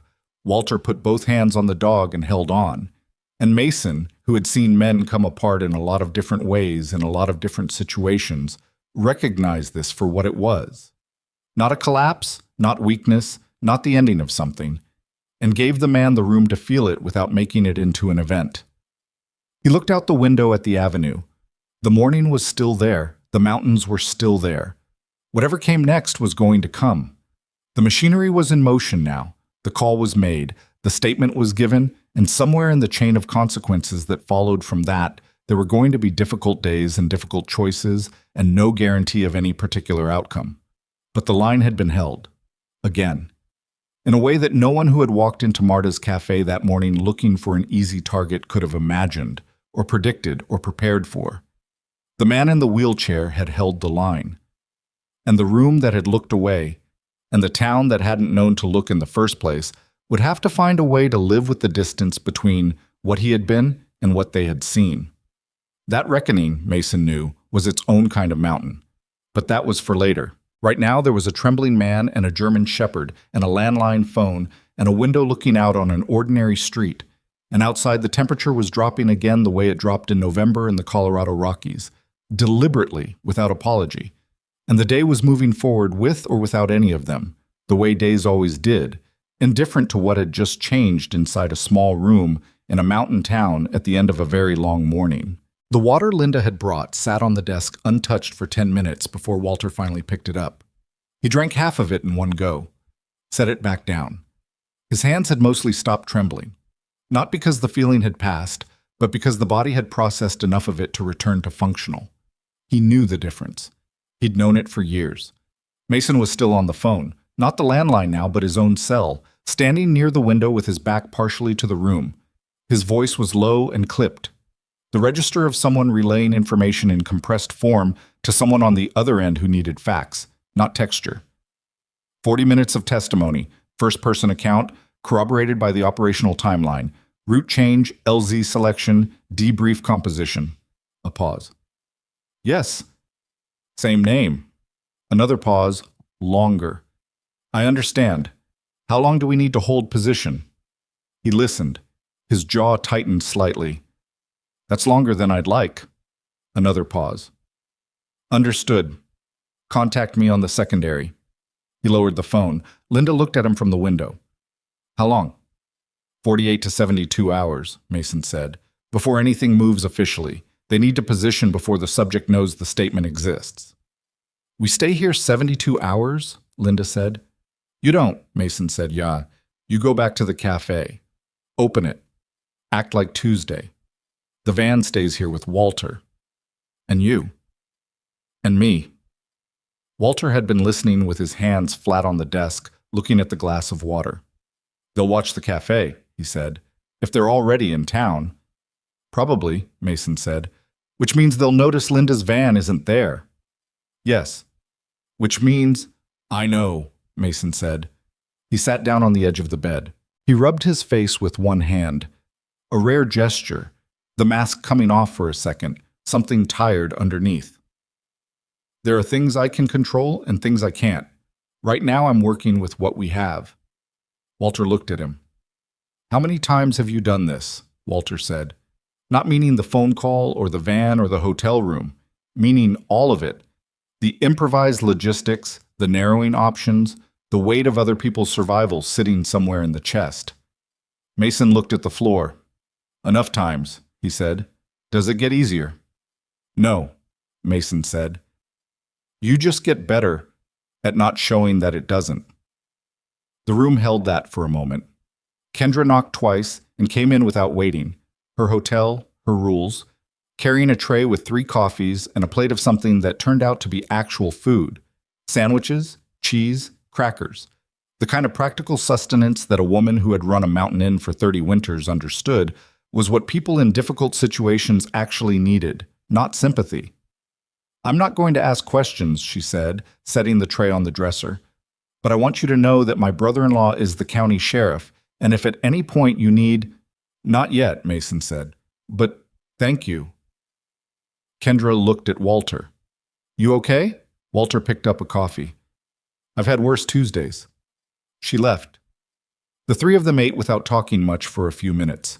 The food was simple and necessary, and the act of eating it was itself a kind of recalibration, the body insisting on its own continuity regardless of what the mind was managing. Linda ate half a sandwich and put it down. "Who is he?" she said. "The name in the notification. I don't need details. She stopped. "I've been in this room for 2 hours, and I understand maybe 30% of what's happening, and I think I need a little more than 30%. Mason looked at Walter. A question, not an answer. Walter said, "His name doesn't matter. What matters is what he was." He ran a private advisory group contracted to several intelligence liaison offices, which sounds legitimate because it's designed to sound legitimate. The actual function— He paused, choosing words carefully, the habit of someone who had spent years deciding what could be said and what couldn't. The actual function was managing outcomes, operations that were inconvenient, people who had information that was more dangerous than the operations themselves. "Managing outcomes," Linda said. "People," Walter said. "People who knew things. Managing them." Linda sat with that. "And the 7 men who got out of that mountain pass," she said slowly, "they knew things. They were the things," Walter said. "They were alive when they shouldn't have been. 7 men who could testify to a route change made by a source with no legitimate chain of command connection, followed by an equipment failure that put everyone in the worst possible LZ. They weren't just inconvenient." He looked at the coffee in his hands. "They were evidence. And 3 of them, yes." The silence that followed was not empty. It was full of the specific weight of understanding something clearly for the first time, the way a blurred image resolves into something you then cannot unsee. Linda put her sandwich down. "So this morning," she said, "when Ethan and Ryan came in, had nothing to do with any of this," Walter said. "That was just Tuesday." Something moved in his face, not quite dark humor, but the relative of it. "Sometimes a bully is just a bully." "But you were already—" She stopped. "Already watching," Walter said. "Always watching. 7 years of watching. You learn the difference between a threat and an inconvenience." He paused. "Usually." Mason was at the window again. He'd been drifting back to it at intervals, the way people with certain training habits monitor exits and approach routes without making a production of it. "Vehicle," he said quietly. Both Linda and Walter went still. "Moving slow," Mason said. "Older suburban, dark green, past the inn once, now coming back." He watched. "It's not stopping. It's reading addresses." "Could be nothing," Linda said. "Could be," Mason said. He watched until the vehicle moved out of his sight line. He stepped back from the window. "I want you to go back to the cafe," he said to Linda. "Now, before they complete the loop, walk. Don't take the van. Go in through the front, normal. Make noise. Say hello to Tom." "Tom's still there?" "Tom said he'd handle it," Mason said. "I believe him." Linda stood up. She looked at Walter. She looked at him the way she'd been looking at him since the hotel room, like someone learning to see something they'd been looking at for years. "Tuesday next week," she said. Walter looked up at her. "Same table," she said. "Same corner. I'll have the coffee ready." Walter held her gaze for a moment. He nodded once. She left. The dark green Suburban came back 40 minutes later. Mason saw it from the window, second pass, slower this time. He watched it park across the street, not in front of the inn, but at an angle that gave the driver a sight line to the building's entrance. "We have a problem," he said. Walter rolled toward the window. He came to the edge of it, keeping back from the glass, the instinct of someone trained to stay out of line of sight, and looked at the angle Mason was indicating. "One vehicle," Walter said. "That we can see." "Surveillance posture," Walter said. "Not extraction. They're watching, not moving." "Agreed." Mason stepped back. "Which means they don't know exactly where you are. They know you left the cafe. They're searching patterns." "Then we need to stay still," Walter said. "Stationary is invisible if they're pattern scanning." "That's what I'd do," Mason said. Walter looked at him. "Then we agree." "We agree." Mason sat down. He picked up the phone, his secondary, a basic handset he kept in the duffel for exactly these situations. He checked the signal. 3 bars, which was workable. He put it down. The two men sat in the room with the winter light moving across the floor, an atlas between them, the dog's ears occasionally moving at sounds from the corridor or the street, its body relaxed but not committed. After a while, Walter said, "Reed." "Yeah." "Why were you really driving west?" Mason was quiet for a moment. "End of service," he said. "I know that part. The actual reason." Mason looked at the floor. 19 years is long enough to be good at something. It's also long enough to start wondering whether the thing you're good at is something you actually chose or something that chose you. He paused. "I needed to figure out the difference." "Have you?" "I'm sitting in a hotel room in Colorado with a German Shepherd and a man the government tried to bury twice," Mason said. "I'll let you know." Walter almost smiled. The ghost of it. Again, the shape the expression left. "You married?" "Divorced," Mason said. "Twice. First one didn't understand what I did. Second one understood too well." He rubbed the back of his neck. "You?" "No," Walter said. Then after a pause, "There was someone, before the last deployment." He looked at the window. "She waited 8 months after the accident. That's longer than she needed to. I told her to go." "Did she want to?" "No," Walter said. "But I did." "Why?" "Because the person she was waiting for wasn't coming back," Walter said. "And I didn't want her to spend her life with the version that showed up instead." The room was quiet for a moment. "That's not her call," Mason said. "No," Walter said. "But it was mine." He said it without bitterness or apology, just fact. "I made a lot of decisions in the first 2 years that I'd make differently now, but I can't go back and unmake them, so." "So," Mason agreed. Atlas got up, circled once, lay back down. Outside the window, the dark green Suburban had not moved. The call came at 2:17 in the afternoon. Mason's secondary phone, the number he'd given in the morning call. He answered on the first ring. "We have a timeline problem," said the voice on the other end. The same woman from Virginia, but different in register now. Stripped down, moving faster. Her name was Carver, which was the only name Mason had ever had for her. The subject became aware of activity in the last 2 hours. "We believe there was a secondary notification through a channel we weren't monitoring." "He knows the statement was made," Mason said.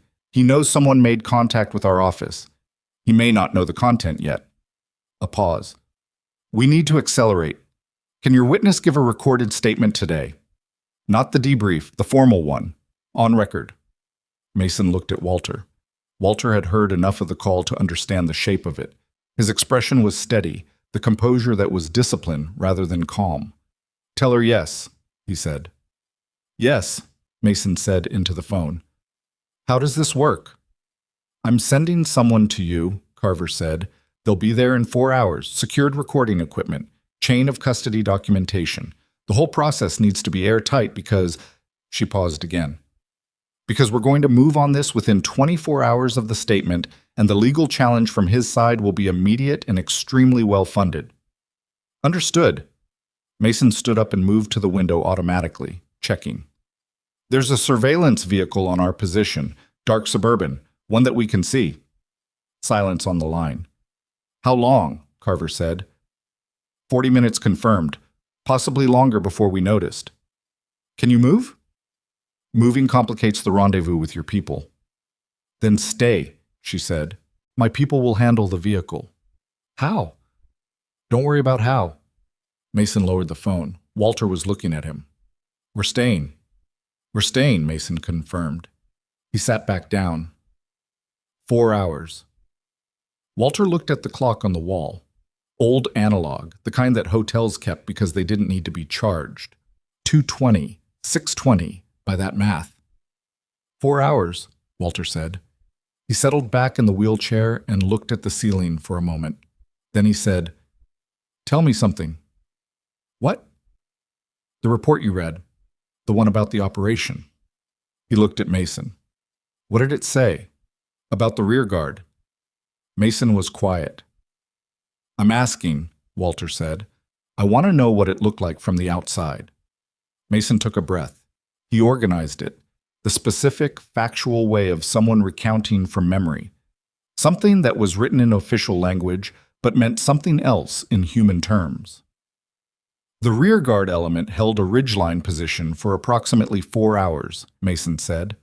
Against multiple contact engagements from a force estimated at 3 to 4 times their size. The element sustained casualties, but maintained position long enough for the primary exfil to reach the secondary LZ and achieve extraction. He paused. The report described it as, the language was unexpectedly sustained defensive capability given force ratio, which is bureaucratic for nobody could figure out how they held that long. Walter nodded slowly. 3 of us on the ridgeline, he said. Chen and Mark and me. Chen took a round in the first hour. After that, it was 2 of us. He looked at his hands. Mark was 26. He'd been in the unit for 8 months. Where is Mark? Mason said. Montana, Walter said. He's one of the 3 I can't reach. The weight of that sat in the room. The car accident, Mason said. Not a question. I don't know, Walter said. I haven't been able to confirm. That's one of the things I've been... He stopped. One of the things I've been sitting in a corner cafe, not being able to confirm. Mason picked up his secondary phone again. What are you doing? Walter said, adding a name to the list of things I'm asking Carver to look at. Merrick, Walter said. Merrick, Mason confirmed. He typed a message, short, sent it. Walter watched him. You do this, Walter said. This is what you do. Did, Mason said. Still, Walter said. You haven't stopped. He looked at Mason with the particular directness of someone who had been evaluating people in compressed time frames for a long time. You said you left to figure out what you chose versus what chose you. Yeah. You walked into a cafe this morning and stayed because something told you to. Yeah. That's not a man who's stopped, Walter said. That's a man who's between assignments. Mason looked at him. Something in the observation landed, not comfortably, but accurately. The kind of thing that was true enough to be uncomfortable and uncomfortable enough to be worth sitting with. Maybe, he said. Not maybe, Walter said. He wasn't being unkind. He was being precise, in the way that men who have operated in high-stakes environments are precise about each other, because imprecision costs things. You don't owe me an argument. I'm just telling you what I see. Mason set the phone down. The afternoon light was shifting in the window. The sun moving west, the shadows of the spruce trees on the slope behind the inn beginning to lengthen in the way they did in November, early and definitive. By 4:30, it would be dim. By 5, it would be properly dark. 4 hours, roughly. Mason stood up and stretched. The real kind, the functional kind, the body reasserting its own needs after hours of stillness and focus. He walked to the bathroom and ran cold water over his face and looked at himself in the mirror for about 3 seconds, long enough to confirm that the face there was still his and still functional. That was enough. He came back out. Tell me about Chen, he said. He sat down. If you want. Walter looked at him. You don't have to, Mason said. I just think you've been carrying this alone for a long time, and 4 hours is a while. Walter was quiet for a moment. He looked at his hands. He looked at Atlas, who had relocated himself to the space between the 2 chairs with the democratic neutrality he'd been maintaining all day.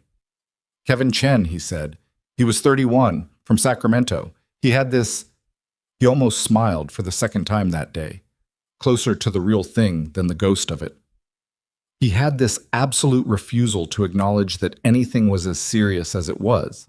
Any situation. He'd make a joke in the middle of, you'd be in the middle of something terrible, and Kevin Chen would find the one absurd thing about it. He paused. It wasn't coping. It was genuine. That was how he actually saw the world. What happened to him after? He survived the ridgeline, Walter said. Shoulder wound. He made the exfil. Another pause. He died 14 months later, the incident classified as a training accident. His voice remained even throughout. The evenness was not absence of feeling. It was the container around it. He was one of the three. Mason nodded. I'm sorry, he said. Not the reflex version, the real one. Walter accepted it with a nod. They sat. The Suburban outside had not moved. Mason checked it at intervals without making a performance of it. A glance, an assessment, a return to neutral. Routine surveillance. The occupant or occupants were patient, which told him something about their training and their instruction. Patient surveillance meant confident instruction. Watch, don't move yet. Which meant someone above them was making a decision. That decision was racing against the one Carver was making in Virginia. 48 hours had become 4. 4 was not a lot. At 3:45, Mason's secondary phone buzzed. He read the message. He said, "The Suburban just got a parking ticket." Walter looked at him. "Cedar Ridge parking enforcement," Mason said. "Apparently there's a 2-hour limit on that block that's only enforced when someone calls the non-emergency line to complain." He looked at the message again. "Carver's people work fast. Will they move the vehicle? If they do, they expose themselves. If they don't, the ticket creates a record of their presence here at this time on this date, which they don't want." He put the phone down. "Either way, we get a few minutes of inattention." Walter looked at the window. "Mason," he said, "yeah, after this is done." He didn't say if, he said after, which was its own kind of decision. The formal statement, the process, whatever comes after. "I want to go back to the cafe." Mason looked at him. "I want to sit in my corner," Walter said, "and drink Linda's coffee and look at the mountains." He paused. "But I don't want to be invisible anymore." The way he said it was quiet and without drama, which made it the most significant thing he'd said all day. Mason held it for a moment. "That's your right," he said. "I know it is," Walter said. "I just haven't been using it." Outside, the Suburban's engine started. Through the gap in the curtain, Mason watched it pull away from the curb, slowly, with the careful movement of something that did not want to appear to be leaving, which is to say it appeared exactly like something leaving. The street was ordinary again. November afternoon in Cedar Ridge, a man walking a dog. A kid on a bicycle navigating the icy sidewalk with more confidence than skill. The hardware store sign. The mountain ridge above the roofline, going gold in the lowering light. Mason's phone buzzed again. He read it. "They're 40 minutes out," he said. Walter straightened in the wheelchair. The same motion Mason had watched all morning. Spine aligning, shoulders settling, the architecture of a man who had been trained to present himself at full capacity in the moments that required it, regardless of what the moments before had cost. Not performance. Preparation. "Then let's get ready," Walter said. Mason stood up. He picked up his duffel, checked what was in it out of habit, set it back down. He took a long look at the room. The tray with the half-eaten sandwiches, the water glasses, the landline phone that had carried a 40-minute statement that morning, the afternoon light on the old floorboards. "When they get here," he said, "they're going to want to go through everything again. The route change, the debrief, all of it, in detail with documentation." "I know," Walter said. "It's going to take time." "I have time," Walter said. He said it with a particular weight, not resignation, but something that had moved past resignation into something more useful. "I've been waiting 11 years. I can wait another few hours." Atlas got up from the floor and walked to Walter's side and stood there, pressed lightly against the wheel of the chair, warm and solid and present. Walter put his hand on the dog's head. "Thank you," he said. He wasn't talking to the dog. Mason picked up his coffee, cold now, had been cold for an hour. and drank the last of it anyway. "Don't thank me yet," he said. "I'm not thanking you for the outcome," Walter said. "I'm thanking you for the coffee." Mason looked at him. "You ordered your own coffee," Mason said. "You stayed," Walter said. "That was the coffee." The afternoon moved on. The light shifted. Somewhere outside a door closed and footsteps crossed the inn's corridor and faded. Cedar Ridge went about its evening in the particular quiet way of mountain towns in November, when the summer people were gone and the permanent residents turned inward and the dark came early and the cold was serious. In room 4, 2 men waited. One of them had been waiting for 11 years. The other was beginning to understand that he had been, in his own way, waiting too. For something that would tell him whether what he'd spent 19 years building was a career or a calling, whether the thing that had chosen him was something he could choose back. The mountains outside the window held their positions, as they always had, indifferent and enormous, and, in the specific way of things that have been there longer than any human trouble and will be thereafter, strangely reassuring. 40 minutes. Walter Brooks sat straight in his wheelchair and waited, and did not look away. Carver's people arrived at 6:11. 2 of them, a man and a woman, both in civilian clothes that wore themselves with the specific nondescript quality of people trained to not be remembered. They carried a hard-sided case and a leather document bag, and they knocked on room 4's door with 3 knocks, a pause, 2 more, which was the pattern Mason had been given on the secondary phone. He opened the door. They came in without pleasantries. The woman, she gave her name as Reyes, nothing more, set up the recording equipment on the desk with the practiced efficiency of someone who had done this in worse rooms under worse conditions. The man, who said nothing and needed to say nothing, positioned himself near the door in the way that people with certain backgrounds position themselves near doors. Walter watched all of it from his wheelchair. Reyes looked at him directly when the setup was complete.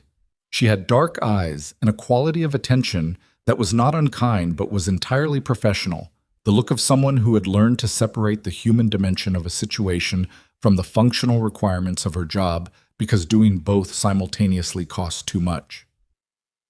"Mr. Brooks," she said, "I'm going to explain the process once.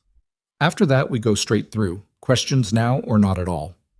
"No questions," Walter said. She nodded. She explained it anyway. The recording, the chain of custody, the legal standing of the testimony, the protections available to Walter as a cooperating witness, the timeline of what would happen after. She spoke in clear, unadorned sentences, and did not look away from Walter while she spoke, which he seemed to appreciate. He held her gaze throughout. When she finished, she said, "Ready?" "Yes," Walter said. Mason moved to the far wall, out of the frame, out of the way. Atlas, reading the room with the accuracy he had demonstrated all day, settled himself near Mason's feet and did not move. The recording began. It took 2 hours and 40 minutes.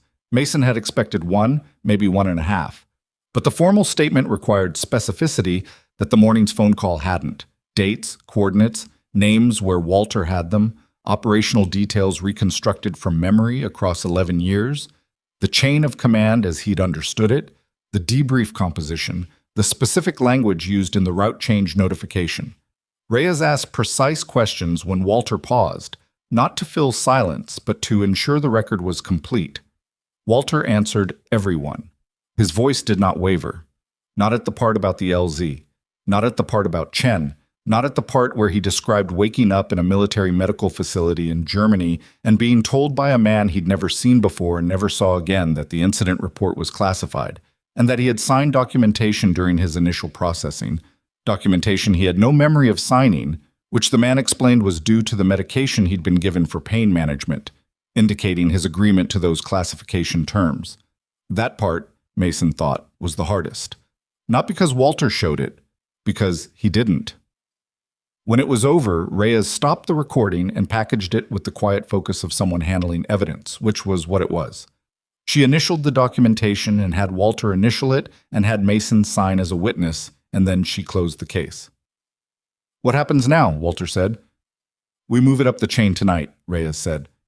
"Action within 24 hours, as Ms. Carver communicated." She paused. The first pause that wasn't functional. "Mr. Brooks, for what it's worth—" She stopped. She was trying to find words that were honest without being sentimental, which was its own kind of effort. What you held on to, the accuracy of it, after 11 years. She didn't finish the thought. She didn't need to. Walter looked at her. "You don't forget the things that cost the most," he said. She nodded once.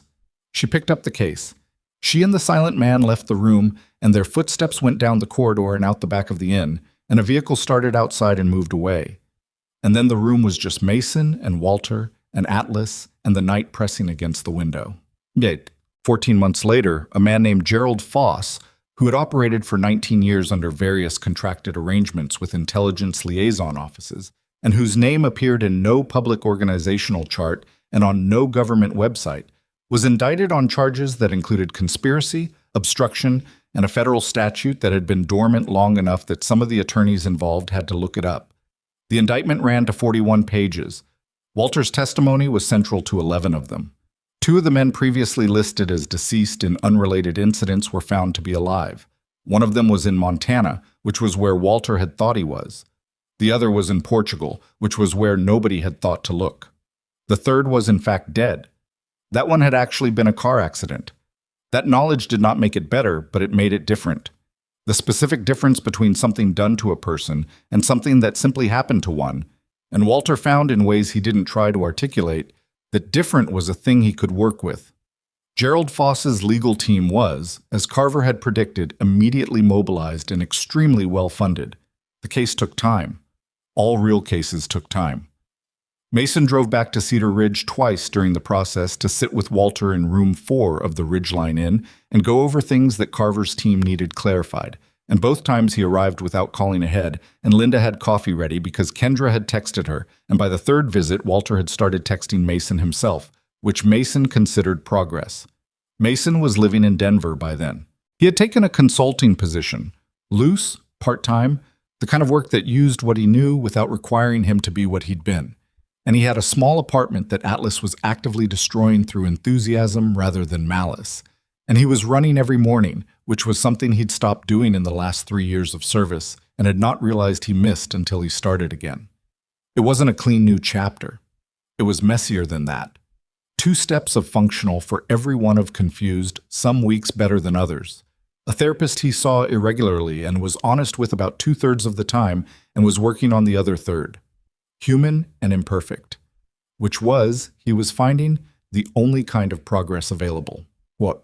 The following November, the second week of the month, Walter Brooks arrived at Marta's Cafe at 7:14 in the morning. The sign above the door still read, Mar A's K.A. Linda had decided she liked it that way. She said it had character. Tom Riley had offered twice to have it fixed, and she had declined twice, with the particular pleasantness of someone who was not going to change her mind. Walter came through the door, the familiar whir and the bump against the frame, and Linda had his coffee on the corner table before he reached it. He sat down. He put his hands on the table and looked at the mountain ridge through the window. The frost was back, same as it always was in November, same as it always would be. The alley beyond, the ridge beyond that, the hard blue sky above everything. Tom Riley was at his regular table. He lifted his coffee cup when Walter came in, a gesture so small it barely qualified, but in a year of recalibrated gestures between the 2 men, it carried everything it needed to. "Morning, Walter," Tom said. "Tom," Walter said. That was enough. At 8:40, the door opened and Mason Reed came in with Atlas at his side, snow on his jacket, his face carrying the specific cold of someone who had driven 2 hours through mountain weather and didn't mind it. He sat down across from Walter. Linda brought a second coffee without being asked. "How's Denver?" Walter said. "Cold," Mason said. "Loud. I have neighbors who apparently cook at 11 p.m. You could move." "I could," Mason agreed. He picked up the coffee. "I might." Walter looked at him. "There's a place 2 streets from here," Walter said. "Went on the market last month. Small. The woman at the realtor's office said it needs work." He paused. "The kind of work a person does themselves." Mason held the coffee cup and looked at Walter across the table and said nothing for a moment. "You're recruiting me," he said. I'm telling you about available housing, Walter said. In Cedar Ridge. In Cedar Ridge, Walter confirmed. He looked back at the mountains. It's quiet. You said you needed quiet to figure something out. I said that 8 months ago. Have you figured it out? Mason was quiet. He looked at the window, at the alley, at the ridge, at the white peaks beyond. He looked at the man across from him, the man who had been in this corner for 9 years now, counting the 7 of invisibility and adding to them, the man who came in every Tuesday and had started in the past year to answer when people greeted him, to sit with his jacket open, to occasionally say something to Tom Riley that made Tom Riley laugh in the helpless, involuntary way of people who didn't see a thing coming, not healed, not transformed, not a before and after, just a man choosing, each Tuesday, to be present in his own life. Choosing it the way you choose anything that costs something, imperfectly, with effort, with the awareness that yesterday's choice doesn't carry over and you have to make it again. I'll look at the place, Mason said. Walter picked up his coffee. Good, he said. Atlas had settled between their chairs. The cafe was filling. The regular morning people, the familiar rhythms of a small town that had learned nothing dramatic from a November Tuesday a year ago, but had absorbed something anyway, something that didn't have a clean name, the way small things change when someone you overlook turns out to have been carrying something enormous all along. Linda refilled both cups without asking. Outside, the mountains held their positions. Inside, 2 men drank their coffee and looked at the same window and said nothing for a while, which was its own kind of language, the one you only develop with people you've been through something real with, where the silence isn't empty, it's just everything that doesn't need to be said anymore. It wasn't neat. It wasn't finished exactly, the way nothing real ever is. There were still months of legal process ahead, still phone calls from Carver's office, still nights that weren't easy for either of them for reasons that had nothing to do with each other and everything to do with the years before they'd met.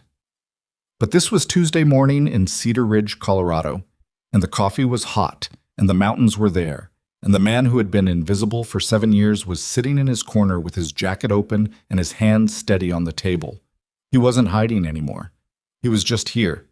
And sometimes, when everything else is stripped away, when the noise and the distance and the long accumulation of looking away finally stops, just being here, fully and without apology, is the hardest thing a person can do. And the most important. The measure of a place is not what it does for its strongest. It's what it does for the ones it thinks don't matter.